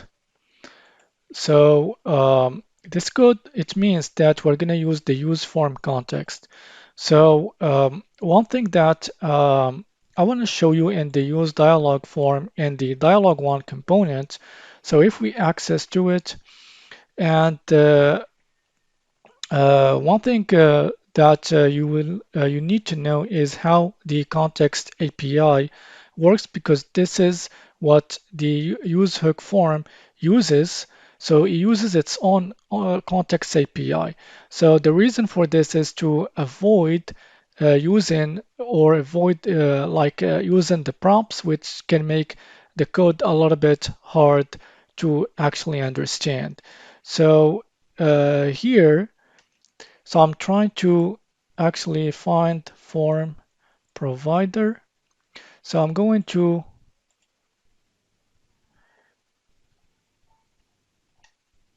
so as you can see here, the form provider, so we are going to wrap our whole form content with the form provider.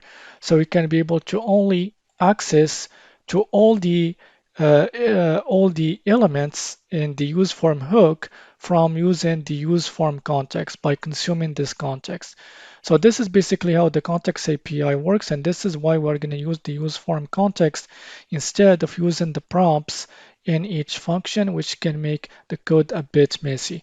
So I'm going to import the use form context, and also I'm going to add the dialog schema just to give context to the use form context. And here in the input, I'm going to add register.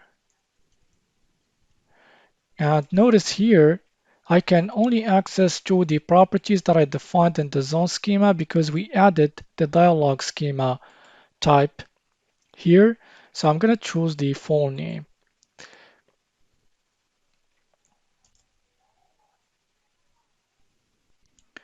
And then what I'm going to do, so instead of showing this error message, so what I'm going to do, I'm going to paste this code.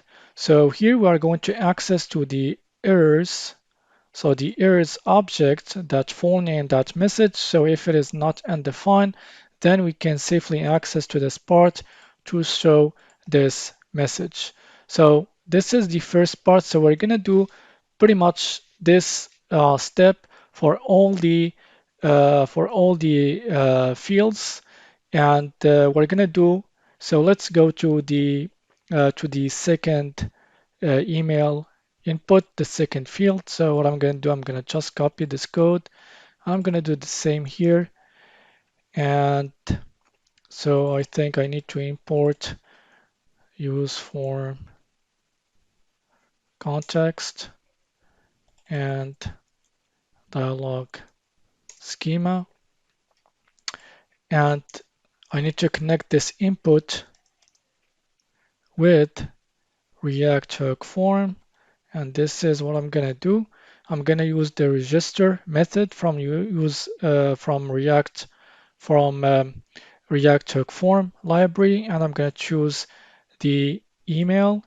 And also I'm gonna do the same thing for the error. So let's go back to the full name input. So I'm gonna just copy this code here and I'm gonna paste it in here. And so instead of using the full name, I'm gonna use email. So this is the power of using use hook form and Zod, because under the hood it uses TypeScript, of course, and it's going to make your code a lot safer, and also it's going to enhance your development experience, and also you will avoid a lot of bugs. Like having the IntelliSense, it's going to help you a lot. So once we completed the full name and the email input, so the second one that we are gonna tackle is the join date, and it's gonna be a slightly different than the full name and the email input, because we need to use what is called the controller from React Hook Form, and the code is gonna be a little bit different in the JSX. So what I'm gonna do, I'm going to like replace all of this. I'm gonna paste this code. So don't worry, I'm going to explain what I did. And here I'm going to import the controller object from the library, and we need to provide this control element. So to be able to do so, I'm going to add the use form context like this. And also I'm going to add the dialog schema. And the only element that we want is the control. So this is going to be linked to the control property of the controller. So the reason why we are using the controller here from the library, because this is a custom field. So it's not like the HTML uh, uh, elements like the input. So all you have to do is just to use the register, and it's going to track the input or the field. But for this, it's a bit custom because we're using the popover and we're using the calendar. So we are going to use the controller. So here we are going to render this component that we had previously, and the elements that are going to be changing. So instead of using the date and the set date, we're going to use the inner state within the controller object or the controller component. So for example, here we are going to use the field.value. And also we're going to use the field.value. So since, as you can see, it is a date, it has the same type with the state that we created up here. But as I said, it is internally. And of course, we are going to change the popover content. So the selected date, it's going to be assigned to the field.value instead of the selected date. And the same thing that we did here. So the only thing that we changed is the field.value with the date state that we created up here. So I'm going to delete this because there is no value to exist. And this is how we are going to create or hook this date component or the join date component with the use form hook. And also we're going to do the same thing for the locations. So as you can see, it is a custom component. We're using the popover, and also we're going to use the controller object from the library to be able to hook it up with the use form hook. And this is what we're gonna do. So here we're gonna do the same thing. So we're gonna get rid from this, and I'm gonna paste this code. And we're gonna do, we need the controller object from the library. And so I'm gonna go back to this file. I'm gonna copy this one, and I'm gonna paste this one here. So we should, so the code should, so I should import the use form context, and also I need to import the dialog schema like this. So let me get rid from this part. And there you have it. So we did the same thing that I did for the join date. So we are going to render the popover inside the render function, and we're gonna actually link the controller with the location, which comes from the use form context. So and also the last one. So we're gonna do the same thing for this element. So what I'm gonna do, I'm going to get rid from the select component, and I'm gonna paste this code. So the select component, again, it's gonna be inside the render function. So as I did for the other ones, so I need to import the controller object from the React hook form.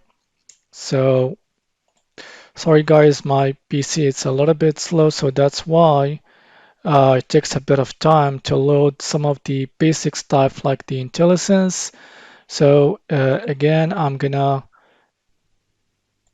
copy this, so there's no need to have this one, and I'm gonna paste it in here. And also I need to delete this, so we're not gonna work with it since we're gonna work with the inner state of the controller object. And so this should go away. So we have all the fields ready to be used. And finally, I need to import again this use form context and the dialog schema like this. So now we hooked all the fields and the dialog with the use form hook. So now what we can do, so let me save all of these files. So let me close all of these files, sorry. And then we can go here. So now we can be able to test if all of these fields, like when we fill in all the fields, so we can test by adding a log to see the object in the console log, and this is what we're going to do. So what I'm going to do, I'm going to copy the onSubmit function. So this is the onSubmit function. So the type is going to be submit handler. And we're going to pass the dialog schema so we can only work with the dialog schema. And we're going to just log out the data. And then we're going to link the onSubmit function with the onSubmit property from the dialog1 component, dialog1 component, sorry. And then we are going to add this property, and it's going to be true. So because this dialog1 component handles the normal onSubmit function, but also the onSubmit function from React hook form. And finally, so since we're going to use React hook form, I need to link the methods property with the methods variable, and this is what I'm gonna do. And I'm gonna save the file, and then I'm gonna go back to the application to actually see if everything is working. So I'm going to click on add user. So if I click on new user, we should have the errors. So as you can see, all the errors that we defined the result schema appears, meaning that everything is working fine. So I'm going to open up the console log, and I'm going to add some random stuff in the dialog like this. Let's choose a location, and we should see the uh, the the object. So this is the object. So it means that everything is working fine. So we successfully linked the use form hook with our dialog by using its own internal context API. And now we can be able to see the errors and to track all the elements that we have in our dialog successfully. So after we successfully added the use hook form, or the use form hook in the dialog. So the thing that we are going to add is uh, how we will know that the user will be added or modified. And so this is the logic that we are going to be adding. So first thing first, what I'm going to do here, I'm going to go to the hooks folder, and then I'm going to create use selected user.js. So I'm gonna paste the code here. So we're gonna use we're gonna use Zustent for the state management, and here we are creating this use select user. Uh, so basically, what we are gonna do, we are going to rely on the select user to know if we are going to create a new user or not. So if it is null, it means that we're going to create a new users. Otherwise, if there is an object assigned to it, mean that we're going to modify the user. So we used it inside Zastand because we're gonna use this across many components in our application, as I'm going to show you. So this is why we used it with the Zastand state management. So what I need to do here, I need to import the schema or the user schema. So I need to update the path of the file. So once we're done with this, what I'm going to do, I'm going to go back to the form or the user form dialog.tsx. And then what I'm going to do, I'm going to use the use selected user that we created in the hooks folder. And so we're going to destructure it to be able to access to the select and the select user. And also one thing that I'm going to do, I'm going to paste this code, So I need to create, or what I'm going to do, I need to actually change the on open change. So instead of using the open dialog, what I need is when I click on the cancel log, I need to set the selected user back to null.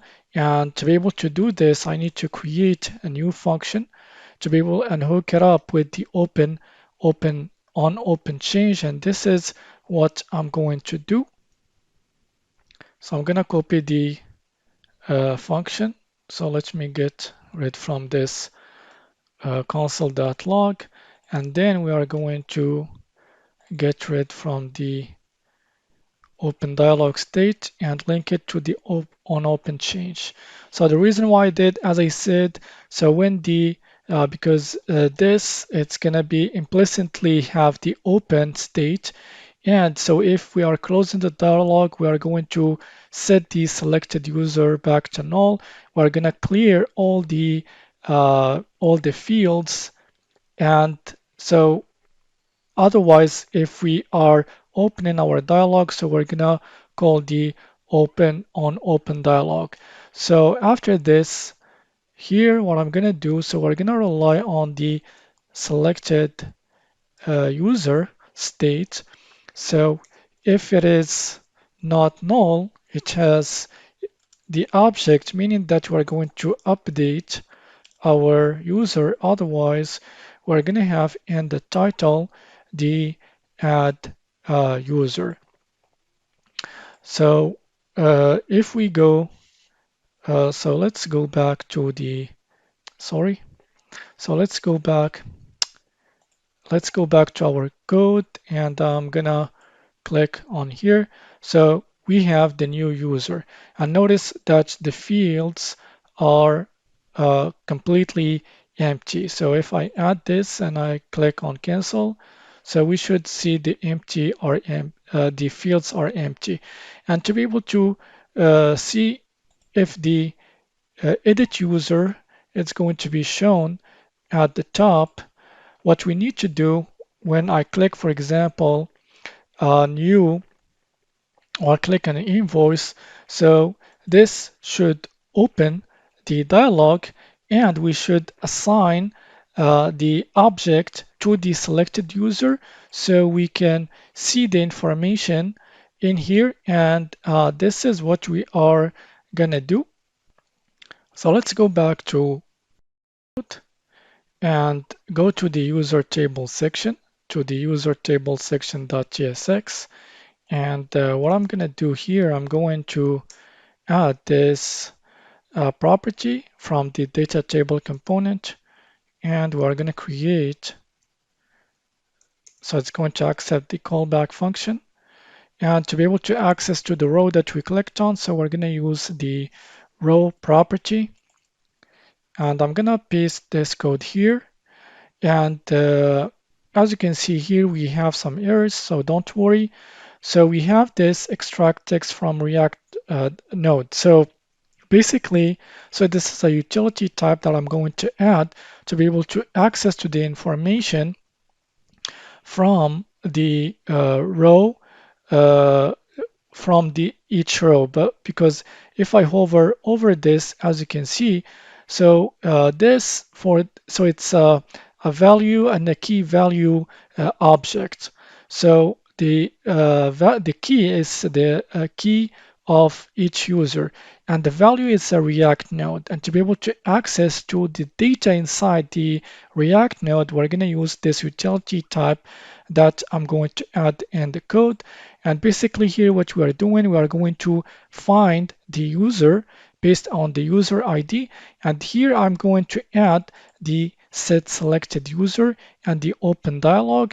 And those are very simple. So because we already created them, so I'm going to add the use selected user like this.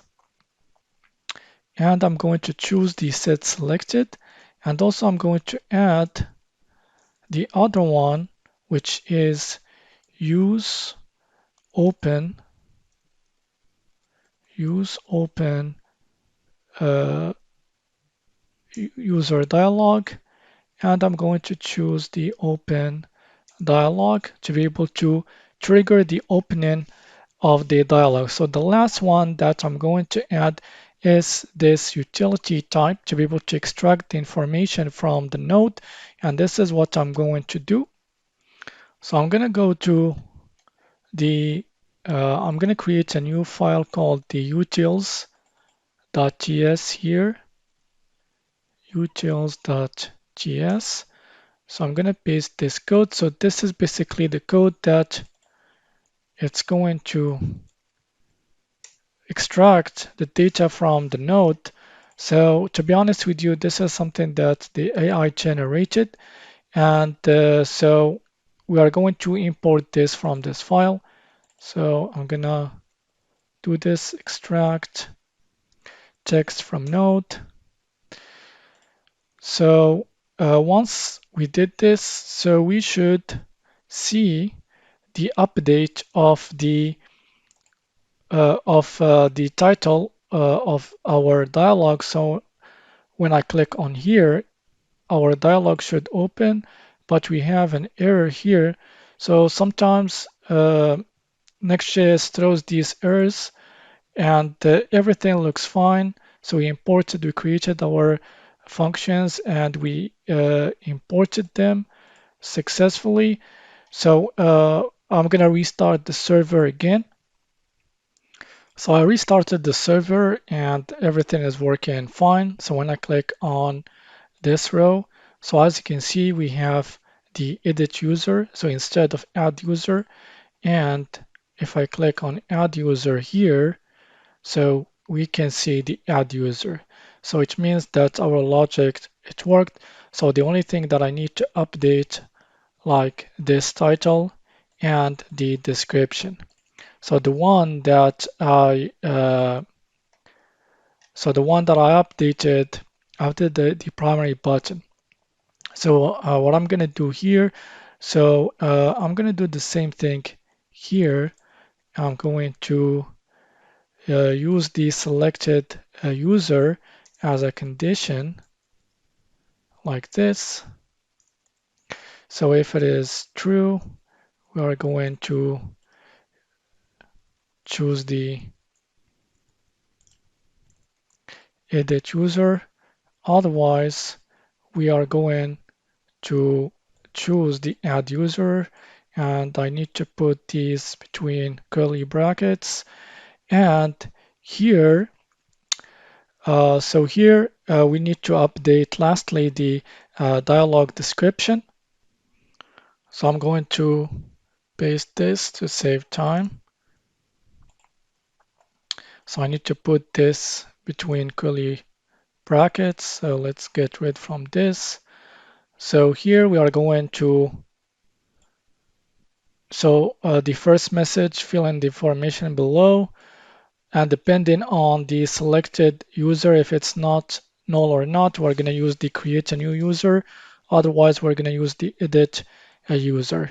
So later on, when we start working and adding more code to this, so we are going to add this in an object just to make sure our code is cleaner.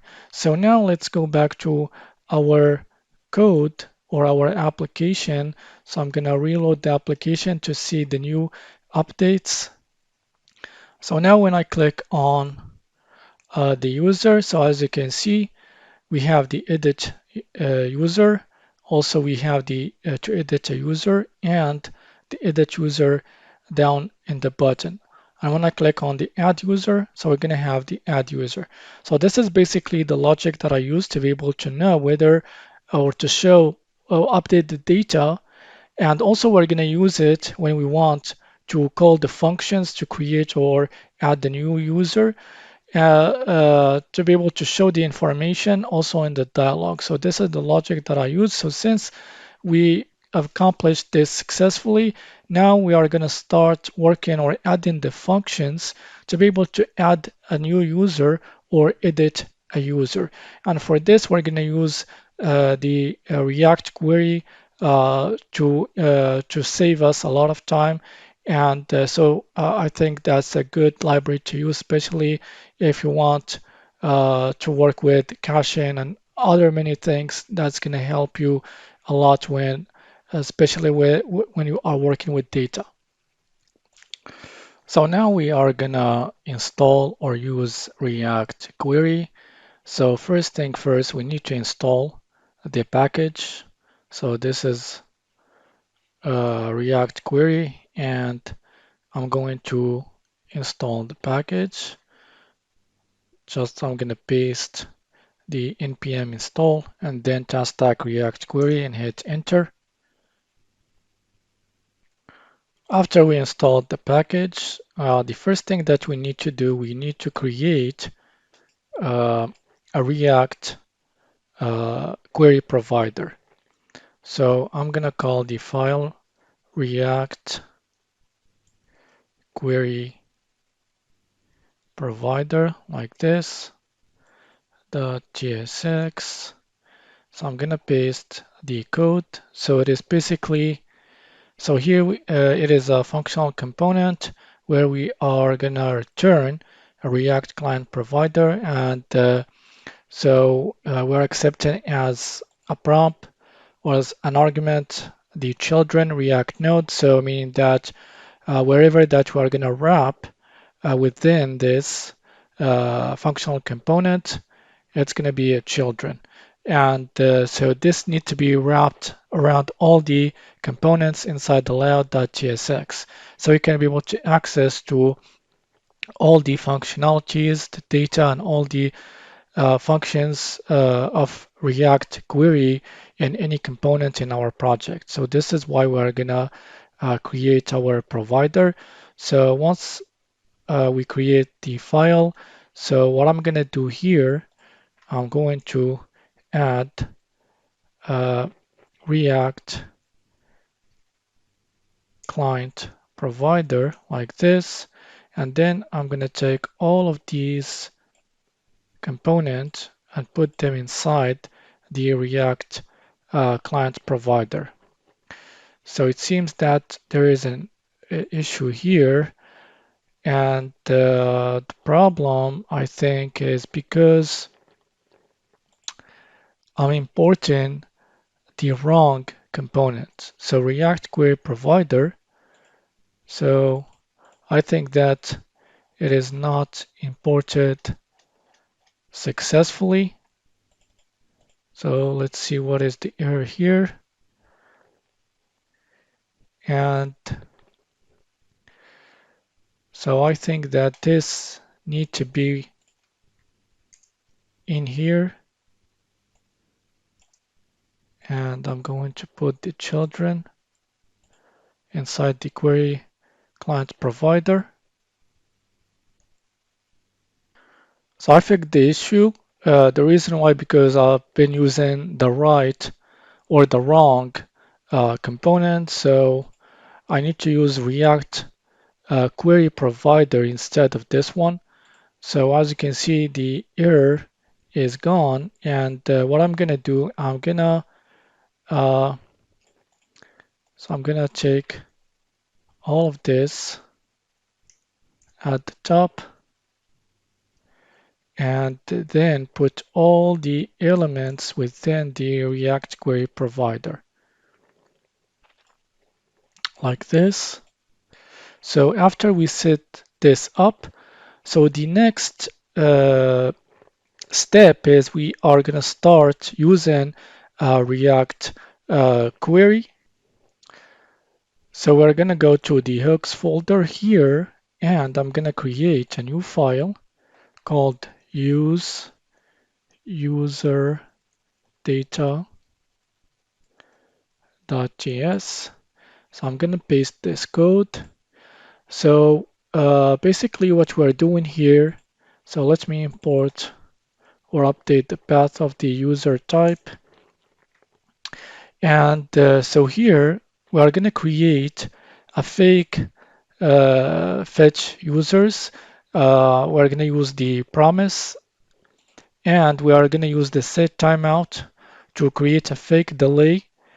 And then we're going to use this fetch users function inside the query function. So this function, it's going to return use query, and we're going to add the user type as an array to give it context. And we're going to use the query key as users, and the query function, it's going to be this function. And the stale time, it's going to be this. Refresh on window focus, it's going to be false.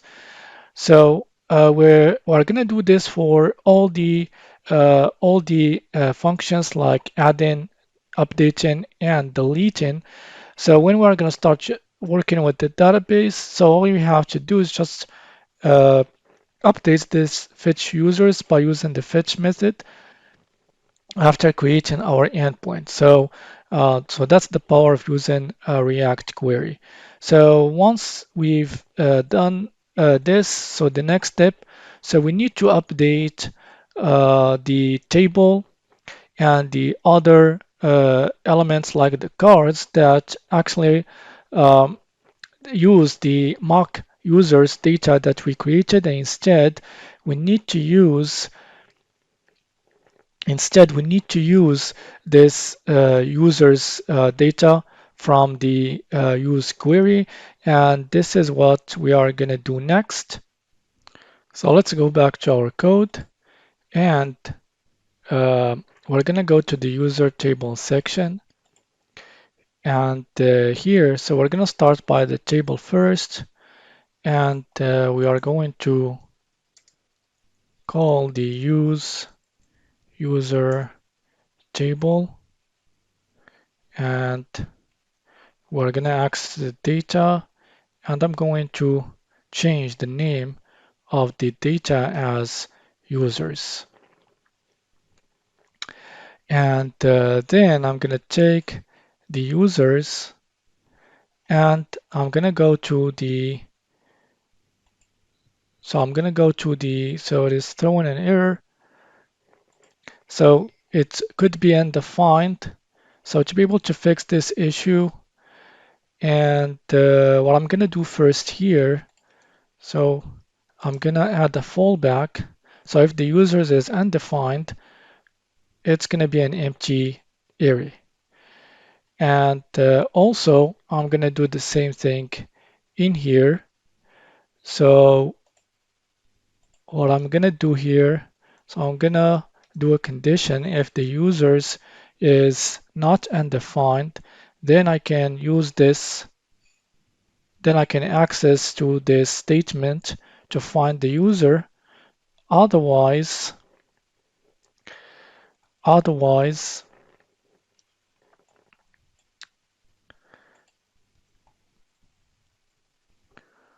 or you know what? I'm going to do a if statement if users, if it is not undefined, then we can access to this part.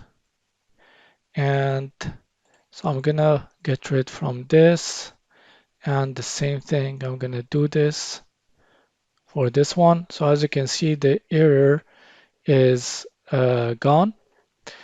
And now we updated the mock data from the data folder from this user data.jsx. So now it is coming from the use query. So right now it is the same data, but it is coming from the use query rather than it's coming from the array itself, because when we create our database, so it's going to come from the database. Since we're using React query, that's going to access to the fetch users method that is using the fetch method hitting the endpoint to get the data. So this is the kind of idea that we are following. So now we updated this one, this table. So we're going to do the same thing for the all users route. So we're going to go to the page.jsx, and also we are doing the same thing here. So we're using the, so let me look for the rows here. So inside the all users, we're using the all users. So instead of doing this, so we're gonna do the same thing inside the user table. So I'm gonna just copy this code here and paste it in here and import the user data. So so I'm gonna take this line, put it in here, and I'm gonna add a fallback to avoid throwing an error, because this could be undefined. And then we can use safely the all users. So in this way, I did the same thing for the other table. So one last thing that I need to do, I need to update the state cards. So I'm not going to do it from here, but I need to do it from the start card section. So to update the cards with the data that is coming from React query, so we're going to do the same thing here. I'm going to add the user data and then data users. And also I need to add the state. So instead of relying on the statistics card, which is stale data, so we need to add this inside the state because to be able to, whenever something happens in the users, it's going to be updated in our UI. So we need to use the use state, and this is what we are going to do. So we are going to create a new state here, const, and we're going to call it statistic cards like this. Set statistics cards, and I'm going to add the use state, and I'm going to add the statistic card like this. And the next step, we're going to add the filter methods to be able to calculate each card. And I'm gonna copy this code. So here, what we're doing, sorry, I'm gonna paste this code here. What we're doing, so we're gonna rely on the users. So if it is undefined, so we're gonna calculate how many items inside the user. Otherwise, the fallback it's going to be 0. So for the total admin users, so we're going to use the filter method, and we're going to check if the permission, each user has the permission equal to the admin. Then we're going to calculate how many numbers of them by using the length method, and we're going to convert it to string. And the same thing that we did for the total contributor. And every time that like we do it, so we need to provide a fallback since these users could be undefined. So once we created our once we added the filter methods, then we're going to create a use effect hook to be able to update the statistic cards. And one thing that I want to add here is the type assertion. So it's going to be single card 4 that is coming from the component where we're using this, where we are coming from this stat cards component. So that's going to make our stat cards a lot safer. So now we're going to add the use effect hook underneath this to update the statistic cards. So I'm going to paste this code to save time, and I'm going to explain very quickly what this code is doing. So the reason why we're using this use effect hook and the dependency, so we're gonna depend upon the user. So every time that it changes, so we're gonna run this whole thing. And we are going to update, so we're gonna create a function inside the set statistics card. And we're gonna, since the priv, it's the old data, which is the statistic cards. So it's going to be an array, of course. And then we are going to access to the title of each card. So if we go back to the statistic card, so the text that title that text, it's going to be total users. So based on it, we're going to use the switch case method. So based on the card title text, so if it is total users, so we're going to update only the text property. So that's why we're using the spread operator. So the other elements will stay the same. So the only property that we're going to be updating is the text, and it's going to be assigned to the total users. So the same thing that we did for the admin users, and the same thing that we did for the contributor users. And the on-click event listeners, so those are going to be linked to these elements at the bottom. So we're going to add some code in here. So when we click on this, so it's going to take us to the all users page that has all the information. And we're going to add some of the things to be able to actually filter just the contributor users. So this is what we need to do to update this, and also to make our cards. So to make the cards react to anything that changes in the users. So instead of using this from the mock data, so we need to use these statistic cards in and assign it to the cards.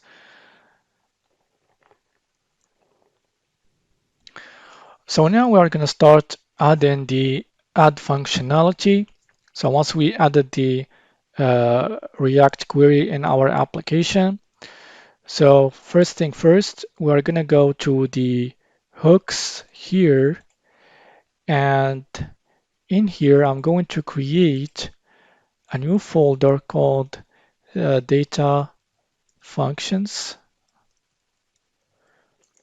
And inside this data functions, we're going to add all the functionalities, the CRUD operations, adding and deleting and updating the user. So I'm going to add the new function here, and I'm going to call it add user.js.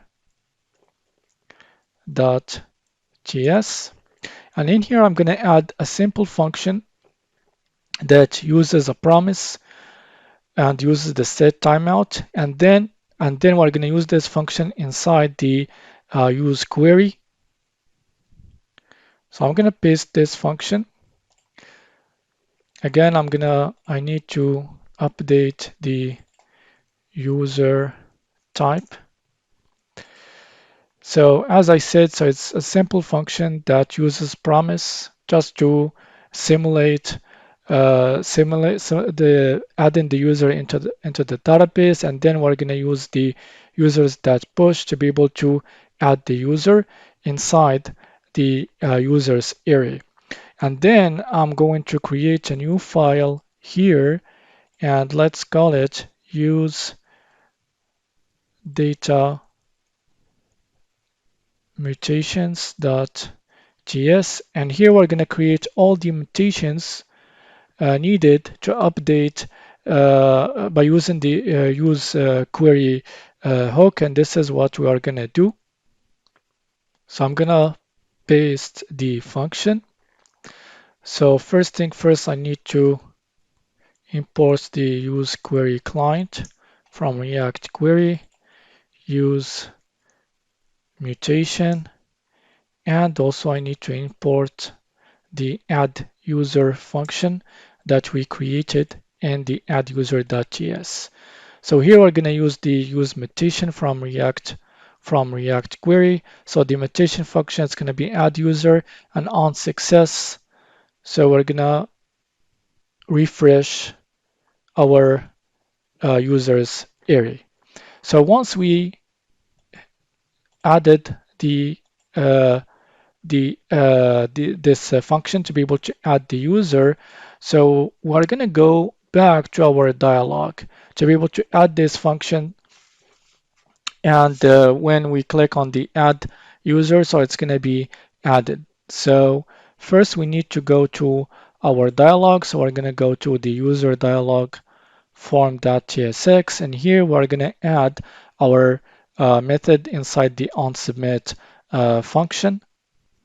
But first I'm going to add a simple if statement here, and we're going to rely on the selected user to be able to know, as we did, whether we are going to add the user or not. So if the selected user is null, meaning that we're going to add the user, so I'm going to add a description, add a user.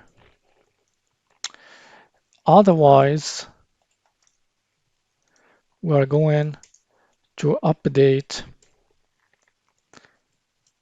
the user. So the next step, I'm going to add some utility functions that we're going to be using in the new user object that we're going to add inside the add user function. So we're going to go to the utils.ts, and I'm going to paste these functions that we're going to be using. So the functions are generate random ID and format join data. So I got them by using AI just to save some time. And so after this, we're going to go back to our user dialog form.jsx, and then we're going to add the code inside the selected user in this block to be able to add the new user. But first, I need to add the use user.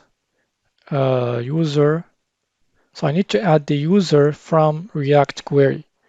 So instead of using the mock data, and I'm going to add here users. So this is what we're going to work with inside the select user block, because we need to actually look for if the users exists. So one of the checks that we're going to be doing inside the select user block to see if it exists or not before we can add the user. And I'm going to paste the code in here. And we need to import some of the things like the toast. So the toast is from React Hot Toast library, so it's already installed in the package. If you use my Next.js generator boilerplate in the Bolstack website, so this is going to be automatically installed because I added it in the package.json. So I'm going to add this type, and then I'm going to add the utility functions that I added inside the utils.js, and the same thing in here, format joined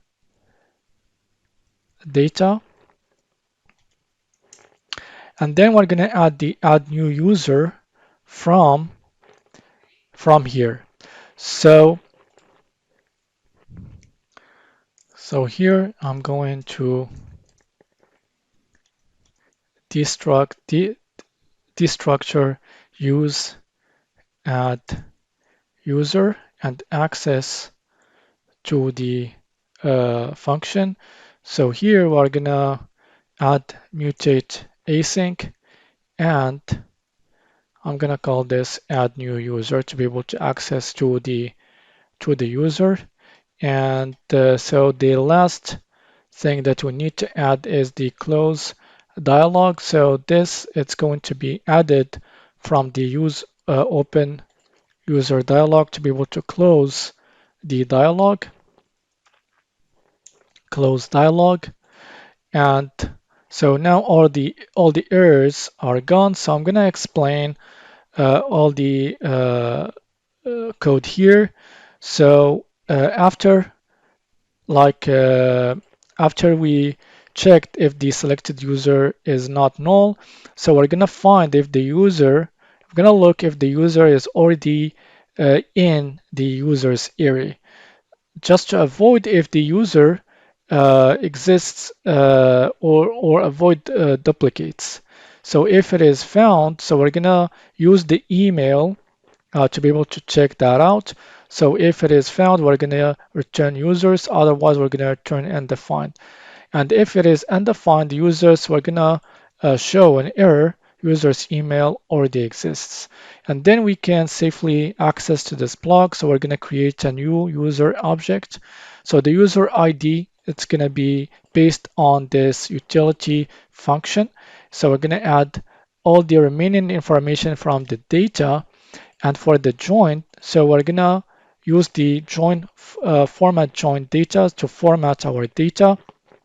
And for the other remaining properties, we're going to use them as they are from the data object. So if everything goes right, so we're going to use the toast.promise. And since it is a promise, so we're going to use the add new user. And so here we have three options. So when we are adding the user, we're going to show the loading state. If it is success, we're going to show this message. Otherwise, we're going to show this error. And then we're going to close our dialog, and we're going to set the selected user as null. So once I did this, so we need to test that out. So I'm going to go to our application, go back to the application. So I'm going to access to the add user block.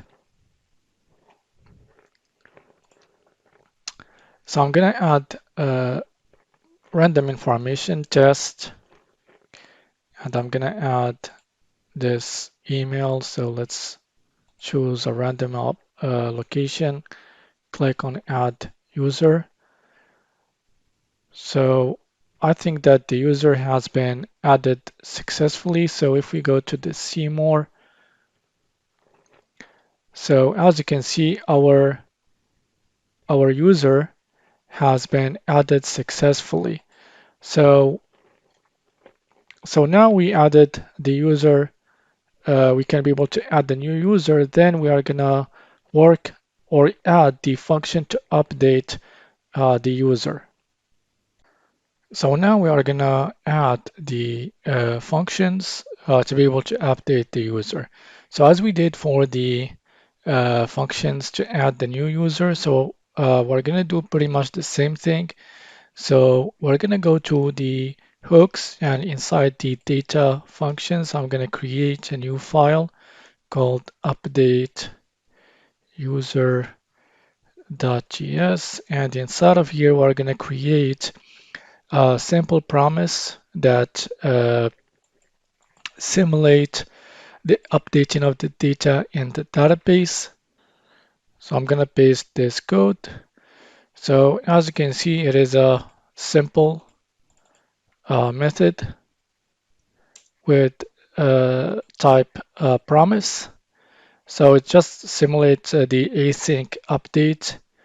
And then we're gonna add the use data inside the use data mutation to be able to mutate the users in the use query or mutate the cache. So let's paste the function. So we need to call the update user function, and I'm going to import the user type. So we're gonna link the update user function to the mutate function, and on success, we are gonna do this. So this is throwing an error. Sometimes Typescript throws random errors. So as you can see, the error is gone. So after we created our functions, then we're going to go back to the user. We're going to go back to the user dialog form, and in the onSubmit function, we're going to add the block to be able to update the user. So here is the code, and we need to import update user function. So here we are going to create a new user object, and the only elements that we're going to be changing: the email, the full name, the joint, and the location and the permission. So that's why we added the selected user with the spread operator. Like the other elements, like the ID, it's not going to change. And finally, we're going to use, as we did, the toast.promise, and then we're going to close our dialog, and we're going to set the selected as null. And also we are going to add the use effect hook. So when we open our dialog and the selected user is not null, we need to fill all the users. So that's what I'm going to do next.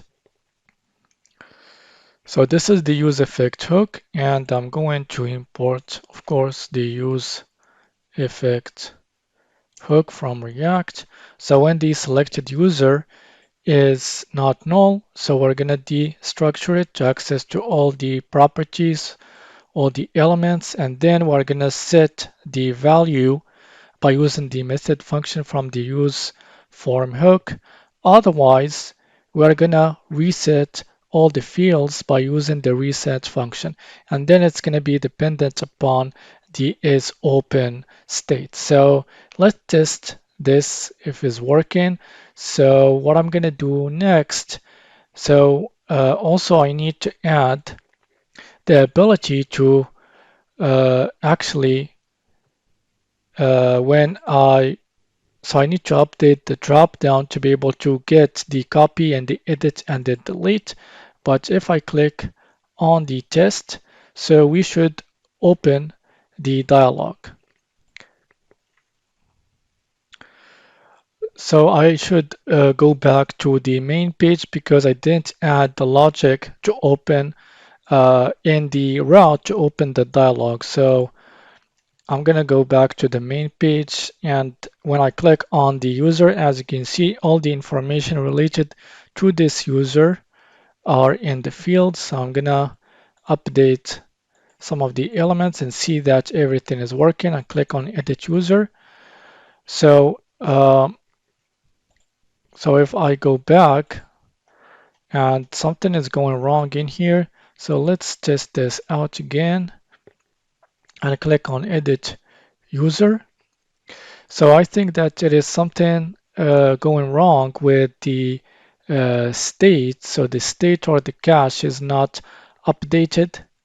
So the reason why it's not updated because I forgot to add the use update user that we added inside the use mutations. So if we go back in here, so I need to do the same thing that we did for the use add user. So that's why we had the error. So I'm going to access to the use update user, and then I'm going to use the mutate async and update user. And also I need to add the is loading state. So here I'm gonna add the is pending, and I'm gonna change the name is adding or add loading, and also I'm gonna update or add the is pending for this use update user update loading. So now inside this block we're gonna use this function, and also we are going to update the buttons so you can see the loading text showing up inside the text of the primary button, but also we're going to see so if the selected user is not null, or what we're going to do here, so this has the button prompts, and the button prompts we can access to the native HTML attribute. And here we're going to add the disable, and the disable, so it's going to be dependent upon adding add loading or add or updating loading. So I need to add this. So this is going to be disabled upon this condition, and also we are going to add the same condition, add loading or update loading. So if they are true, so we're gonna show loading, otherwise we're gonna show edit user or add user dependent upon the selected user. So those are the updates that I did as well to be able to update the button when we want to add or update a user. So now we're gonna check this out and see if everything is working, and things should work now. So I'm gonna change the permission location like this and click on edit user. So as you can see, we have the button changed to the loading text, and it has been disabled while updating the user, and also the information that we updated has been updated successfully. So now we can be able to update and delete the user. So I think with that we finished with the dialog. So now we're gonna add the user, the delete functionality, and we need to update first the, so we need to update the drop down and to add inside the delete portion, the function to be able to delete the user. Hi everyone, welcome back in the third and the final part of the full stack user management application. So for those of you who are new to this video, welcome to my channel. So first I want to just show you a quick demonstration of what we are building, or the final result after this video. So as you can see, the project is deployed in Vercel, and all the data that we are seeing here is persistent in the database. So we're using convex for storing our database. And so this is the main page of our application. So it supports dark mode as well, since we're using ShadCN. And also if we want to search for a user, you can just click on this to open up this dialog, and you can quickly search for the user that you want. You can be able to add the new user. So this is the dialog and the fields that we have in the dialog. So we're using ZOT and React Hook form. Also, we have in this table that shows the recent added users. And also you can see more data and more information when we click on the see more. So we're gonna be going to another route called all users, and here we have a full list with the filtering, the sorting, the searching, and the pagination. We can be able to export the table, and also we have actions to copy the user, and also to edit or delete the user if you want to, and everything is persistent and stored inside the database. So if I reload the page, as you can see, we can access to the data, and also we have the skeleton as well when loading the data. So this is what we're going to be building. And also one thing that I used massively is this website called Bolstack. So this is a project that I'm building and I'm maintaining, and I'm providing some UI blocks that you can use. So everything is completely for free. That's going to help you to build your projects a lot faster, especially the UI that takes a lot of time. So that's really helped me to save a ton of time while building this application. So I let you discover this website. So you will find down below the description the link to this website. So now we are gonna keep working on our project, and to be able to do this, so um, let's go back to VS Code, and I'm going to type in npm install convex. So we need to install convex in our project. So our project, or our package, has been installed. Now we are going to type in npm convex div and hit enter.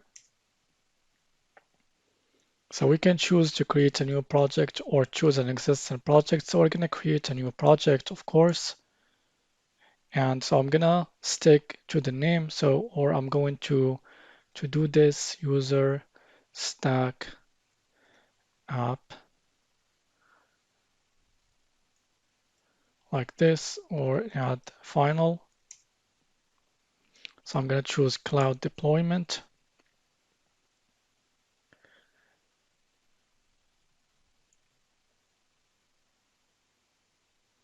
So now we created successfully our project.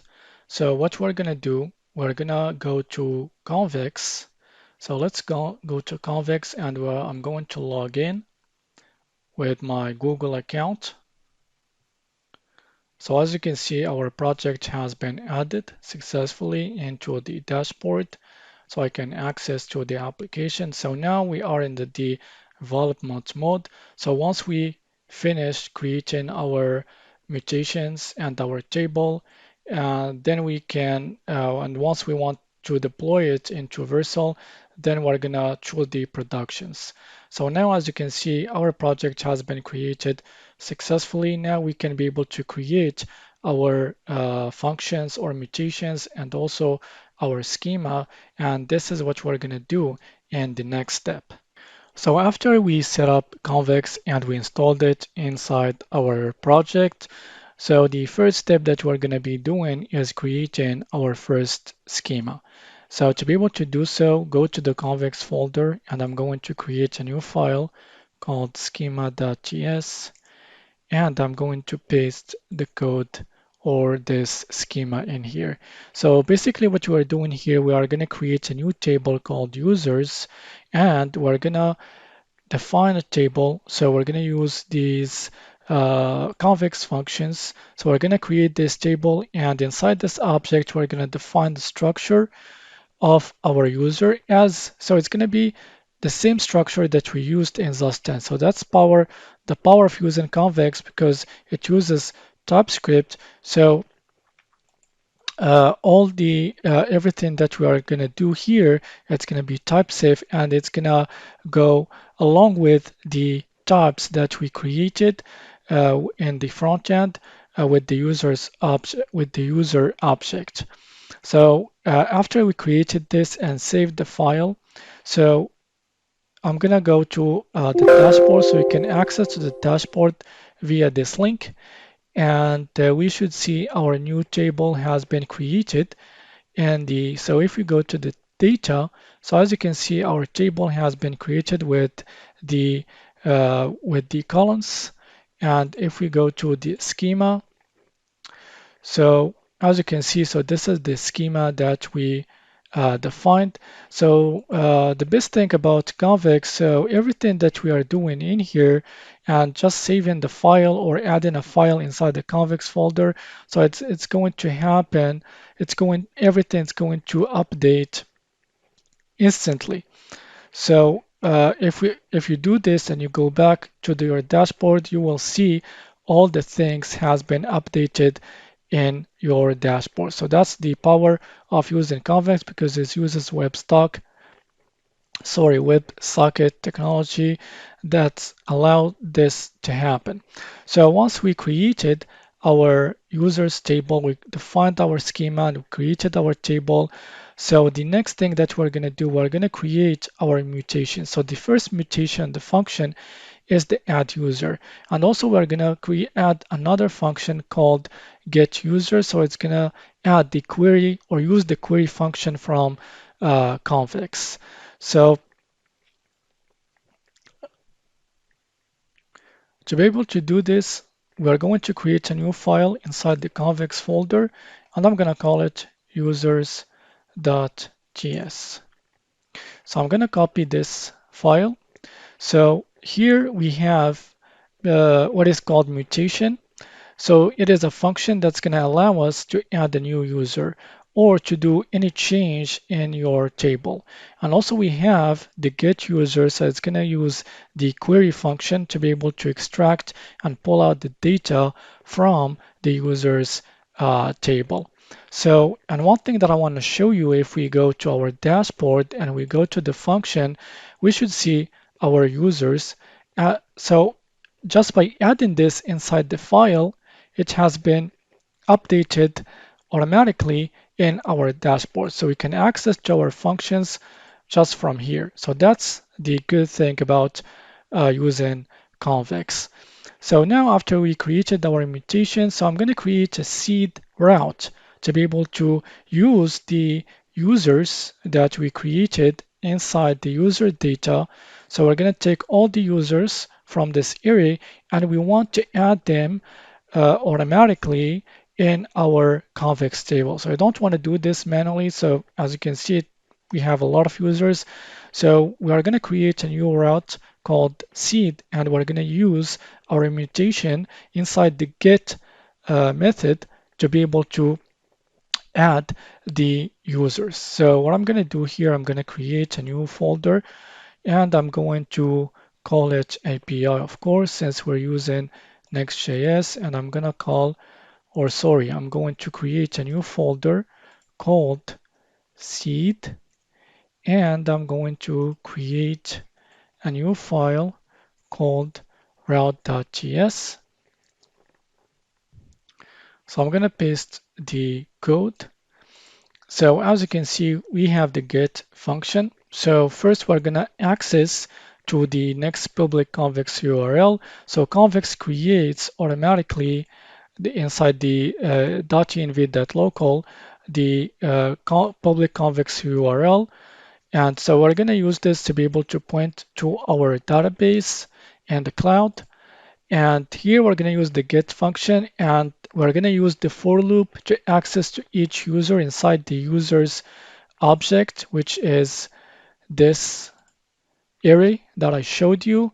And we are going to call the mutation method from the client, and we're going to use the API.users.add, which the mutation that exists inside the user.js, and we're going to add the user.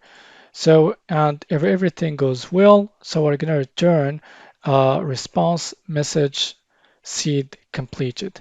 So to be able to execute this, so normally after we finish or doing this, you should delete the route. Otherwise, people will kind of start playing with this. So you don't want to have this in your application. So what we're going to do, we're going to go create a new tab, and I'm going to add API seed, and this is going to automatically create data inside the database. So if we open up the console log here and go to node, so the API has been executed, and as you can see, seed completed, and we should see the data in our table. So as you can see, the data has been added successfully in our table. So that's why I started first by creating add user mutation and the get users. So those are the starting point to be able to first add the seed and also to extract the user's data to be able to show them in our application. So after we created the convex mutations, so now what we're going to be doing, we're going to be updating the data functions inside the hooks folder. So the first one that we're going to be updating is this one. So here, as we saw, we are using the fetch users method to simulate the fetching of the user by using promise and using the set timeout. So after 2 seconds, we are going to return the user's array. So the only thing that we're going to do here, and that's the beauty of using use queries, all you have to do is just update this fetch users function along with adding the API route. So first we're going to update the fetch users function. First, I'm going to get rid from the fetch users function, and I'm going to paste this function. So here we're using the API users. So we're going to head this API by using the fetch method. And we are going to create a new API route called users. So that's what I'm going to do. I'm going to create a new folder called it users, and then I'm going to create a new file called route.js. And here I'm going to paste the code with the get method to be able to hit this API successfully.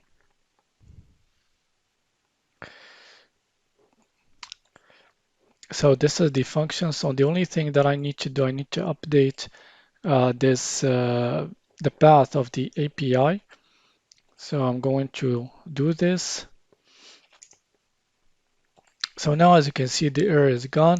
And as we did for the seed route, so we need first to access to the real URL of our database by using the convex HTTP client uh, class. So I think that is a class, a built-in class, and we're gonna use the get method. And here we're gonna use the query from the so if you go back to the convex user, so we are going to use this method in here and to be able to extract all the users from the database. So normally with convex, you can use the convex mutation directly without using the API, but just for the sake of learning how to use APIs along with convex, so that's why I added the API routes. So once we created this, we can go back to our browser and we're going to test this out. So I'm going to type in users here and we should see our in a form of an array all the users in our browser. So as you can see, we extracted all the users. So if I check this out, we can be able to see clearly an organized way all the objects from the user's database.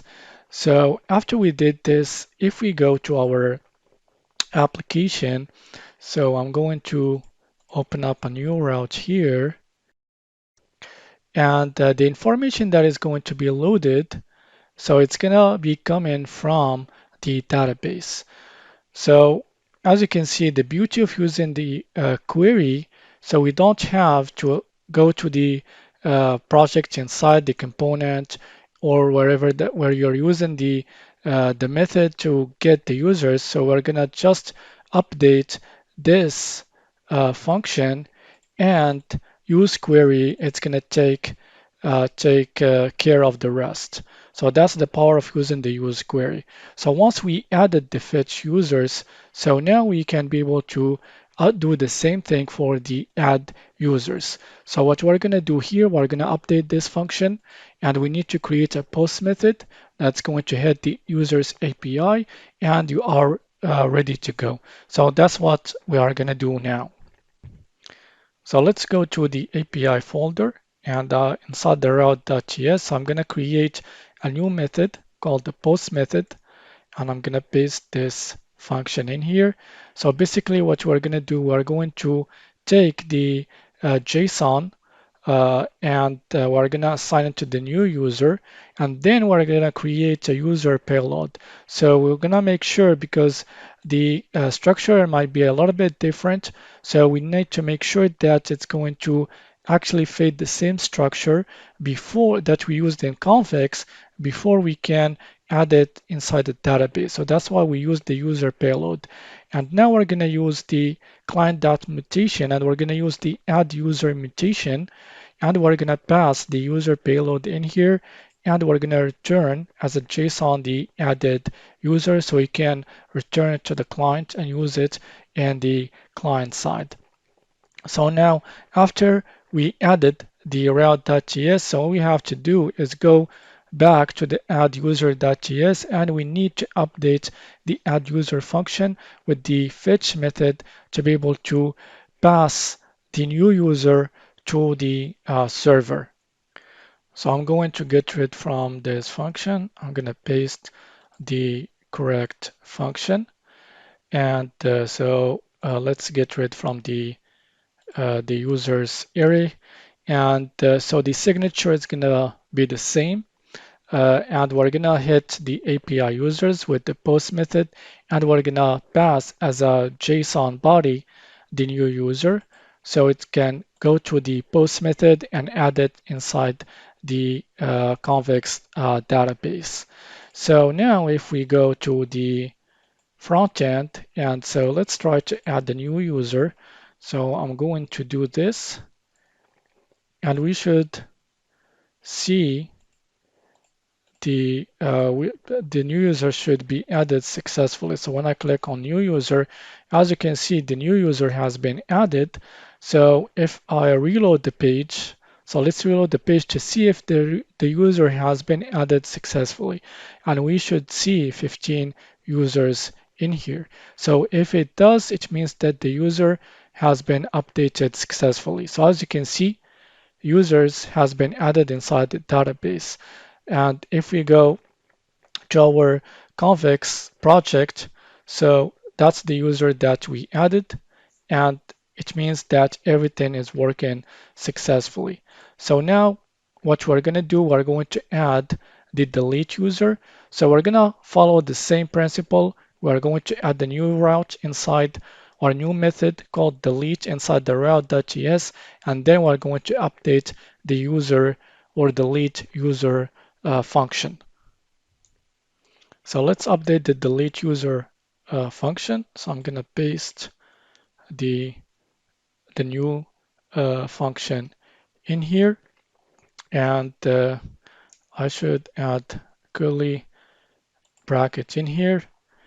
And so this is the new function.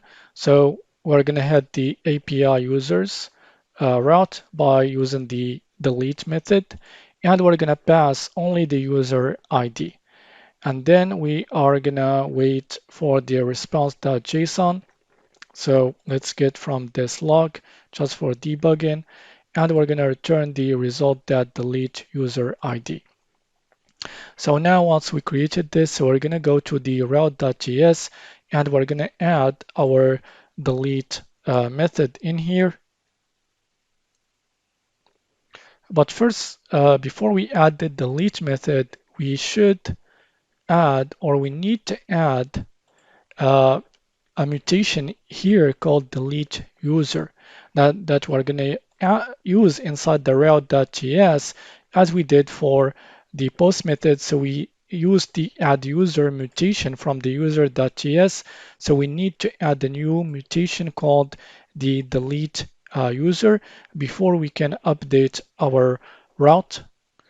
So I'm going to paste the function.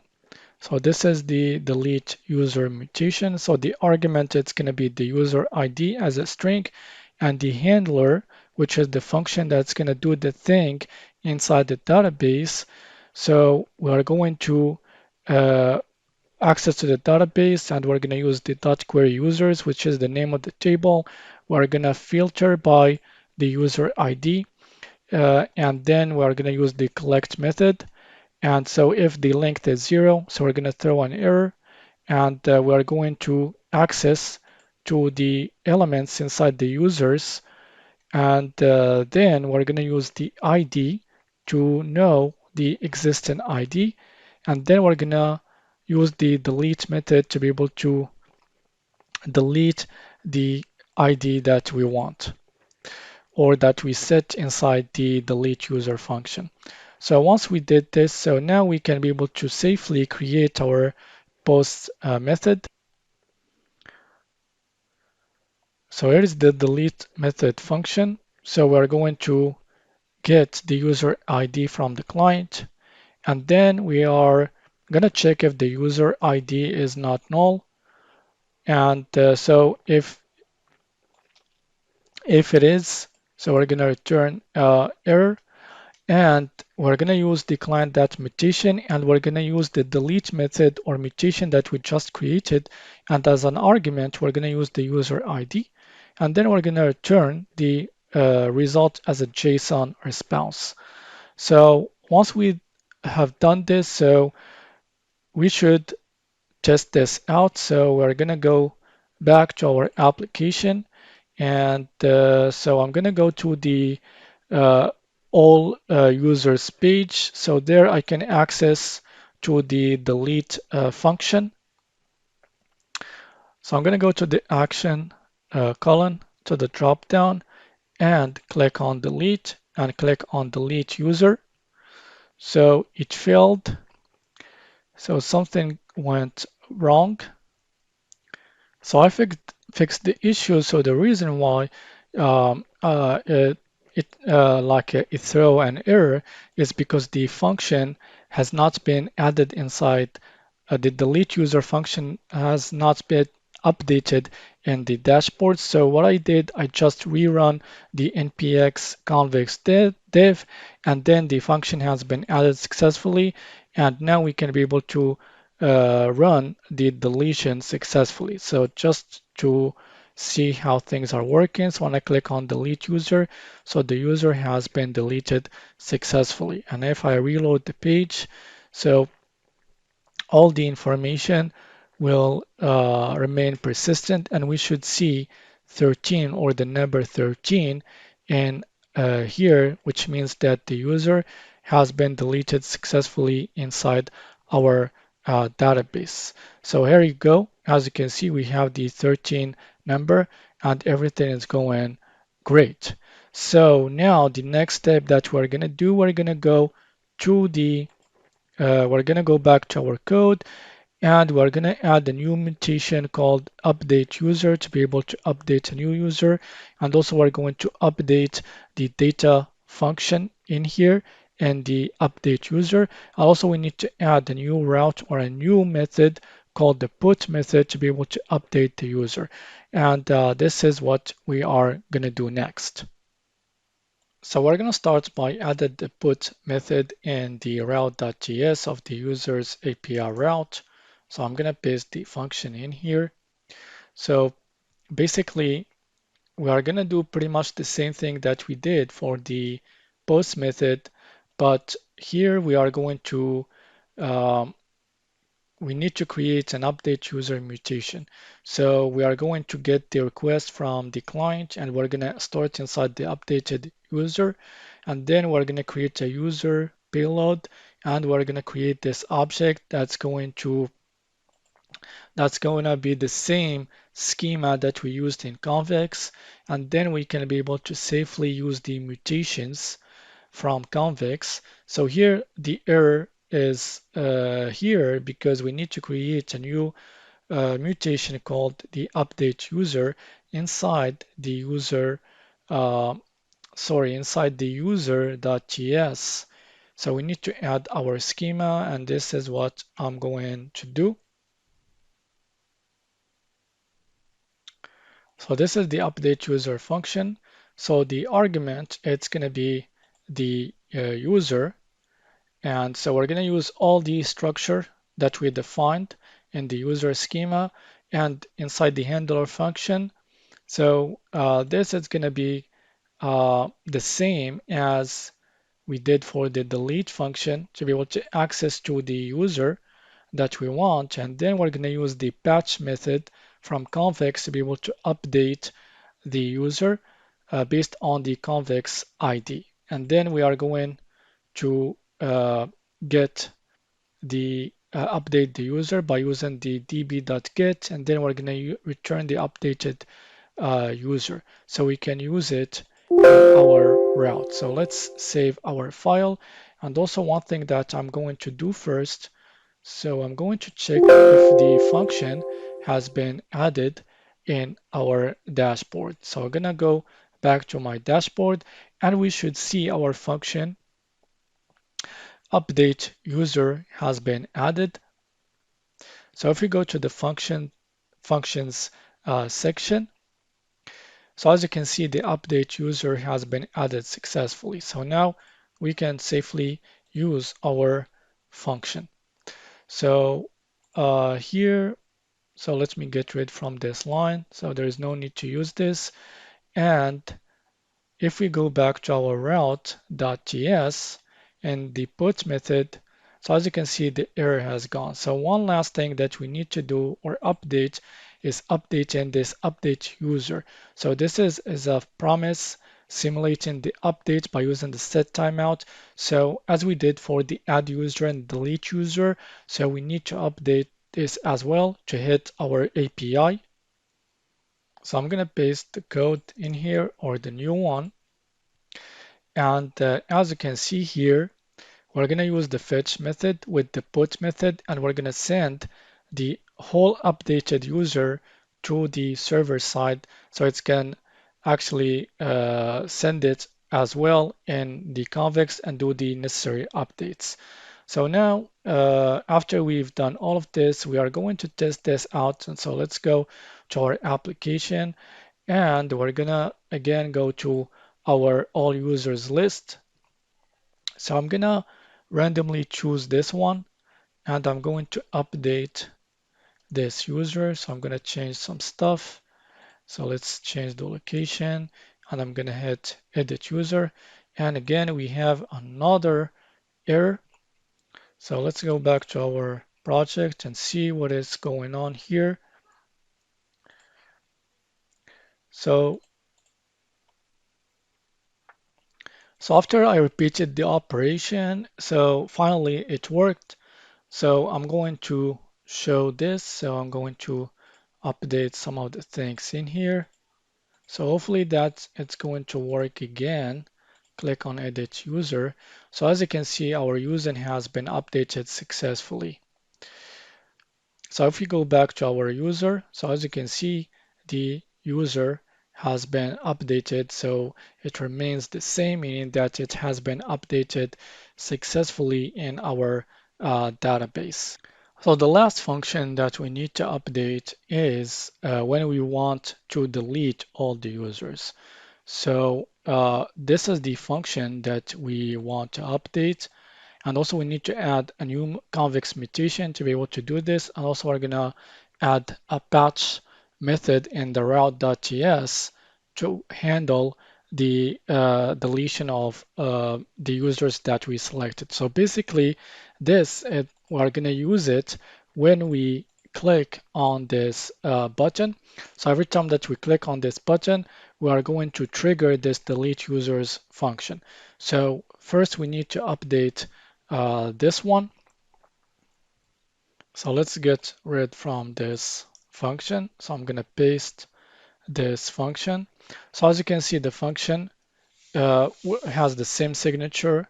It accepts the user IDs as an array of strings. So then we're going to hit our API. So we need to update our route.js. And then we're going to add the patch method. And we're going to send the user's IDs, the array, to the server side. And then we are going to handle the response. So if something goes wrong, we're going to throw this error.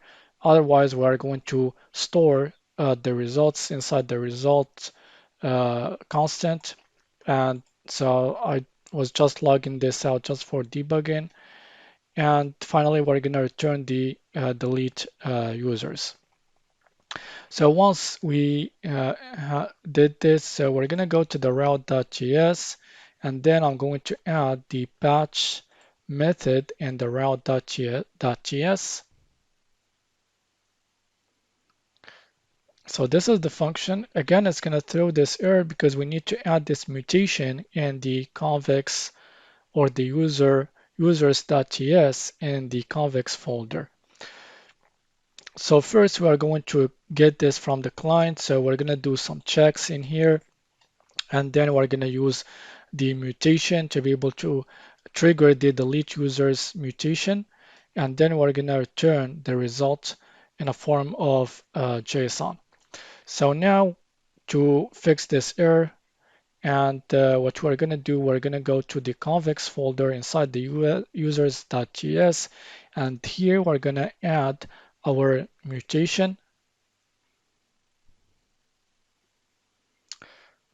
So this is the delete users mutation. So it is a little bit a long uh, code. So first we're going to create two arrays, empty arrays, and then we are going to access to the users IDs to the string or each element inside the array of string. And then for each one, we are going to actually trigger or fire all of this function to delete each one. So this is basically the function, and we're gonna return this object. So once we did all of this, so hopefully that I've added all the necessary update to be able to delete all the users. And now, first, what I'm gonna do, I'm gonna go to the function section just to make sure that the function has been added in our dashboard. So as you can see, it has been added. And what I'm gonna do, I'm gonna go to my application and let's see that if this is working. So I'm gonna select some of the users and I'm gonna click on this button. I'm gonna select proceed and hopefully that the user has been deleted. So as you can see, it has been deleted successfully. Just to test this out, so I'm gonna refresh the page and hopefully that the number stays the same. So as you can see, the number stays the same. It means that the users has been deleted successfully from our database. So as you can see, we updated all the CRUD operations and we stored or we added them with our database and everything is working. So now I think that the application is ready to be deployed in our Vercel. So I'm going to show you the steps. So they are very simple to deploy the application in Vercel and put it out there. So the first step that we need to do before we can be able to deploy our application, so we need to use our convex database into the production mode. So the first thing that we need to do, we are going to use this command npx convex deploy and hit enter.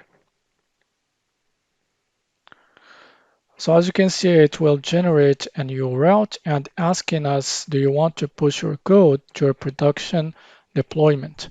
So I'm gonna choose yes.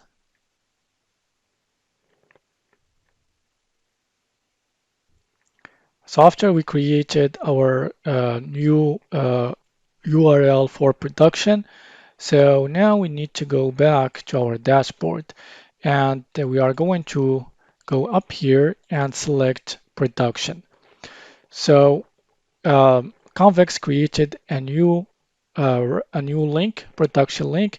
So now the data, it's going to be empty, but we have all the functions that we used. So when we want to use our database with Vercel, so we're going to use this link. So this link, it's going to be static. It's not like the deployment link or the development link. It's always changing.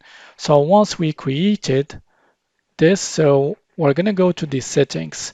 And here we're going to use this deployment URL. And also we need to generate a production or generate a production deploy key. So I'm going to click on this.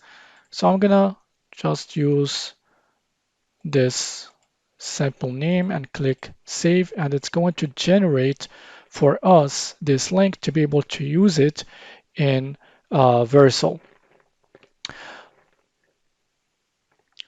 So after we've done this, so now I'm going to push all the updates in GitHub so we can be able to use this in our in Vercel. So I'm going to add git add and then git commit push update git push origin main. So this will update my repo in my GitHub account. So we can be able to use this to create a new project with it in Vercel. So now I'm going to go back to the browser and specifically I'm going to go to my Vercel account and I'm going to add a new project and I'm going to add the project that I just updated and I'm going to click on import and then in here inside the environment variables, so I'm going to add the keys. So the first one, it's going to be convex deploy key. And I'm going to go back to my dashboard. And in here, I'm going to copy the key. So make sure to not show the key. So anyways, after this video, I'm going to delete all of this. But for production, don't reveal your keys. So let's go to Versal, and I'm gonna paste this in here. And also I'm gonna add the new one. And so this is the name of the variable. And I'm gonna add the deployment URL link. So I'm gonna paste it. So let's go back to Versal, and I'm gonna paste it in here, and I'm gonna hit deploy. So as you can see, our project has been deployed successfully. So now if I click on this, so I'm gonna go to the project. So as you can see now, since the table is so now we are pointing to this production route. So now we need to fill up the data in our users table. So we're going to do the same thing that we did when we created first our convex project. So what I'm going to do here, I'm going to add API seed and hit enter. So this is going to add the data directly in our project. So if I go back and I'm gonna reload the page, so as you can see, our project has been added in our database. So if we go to the data, we should see, of course, the data in here.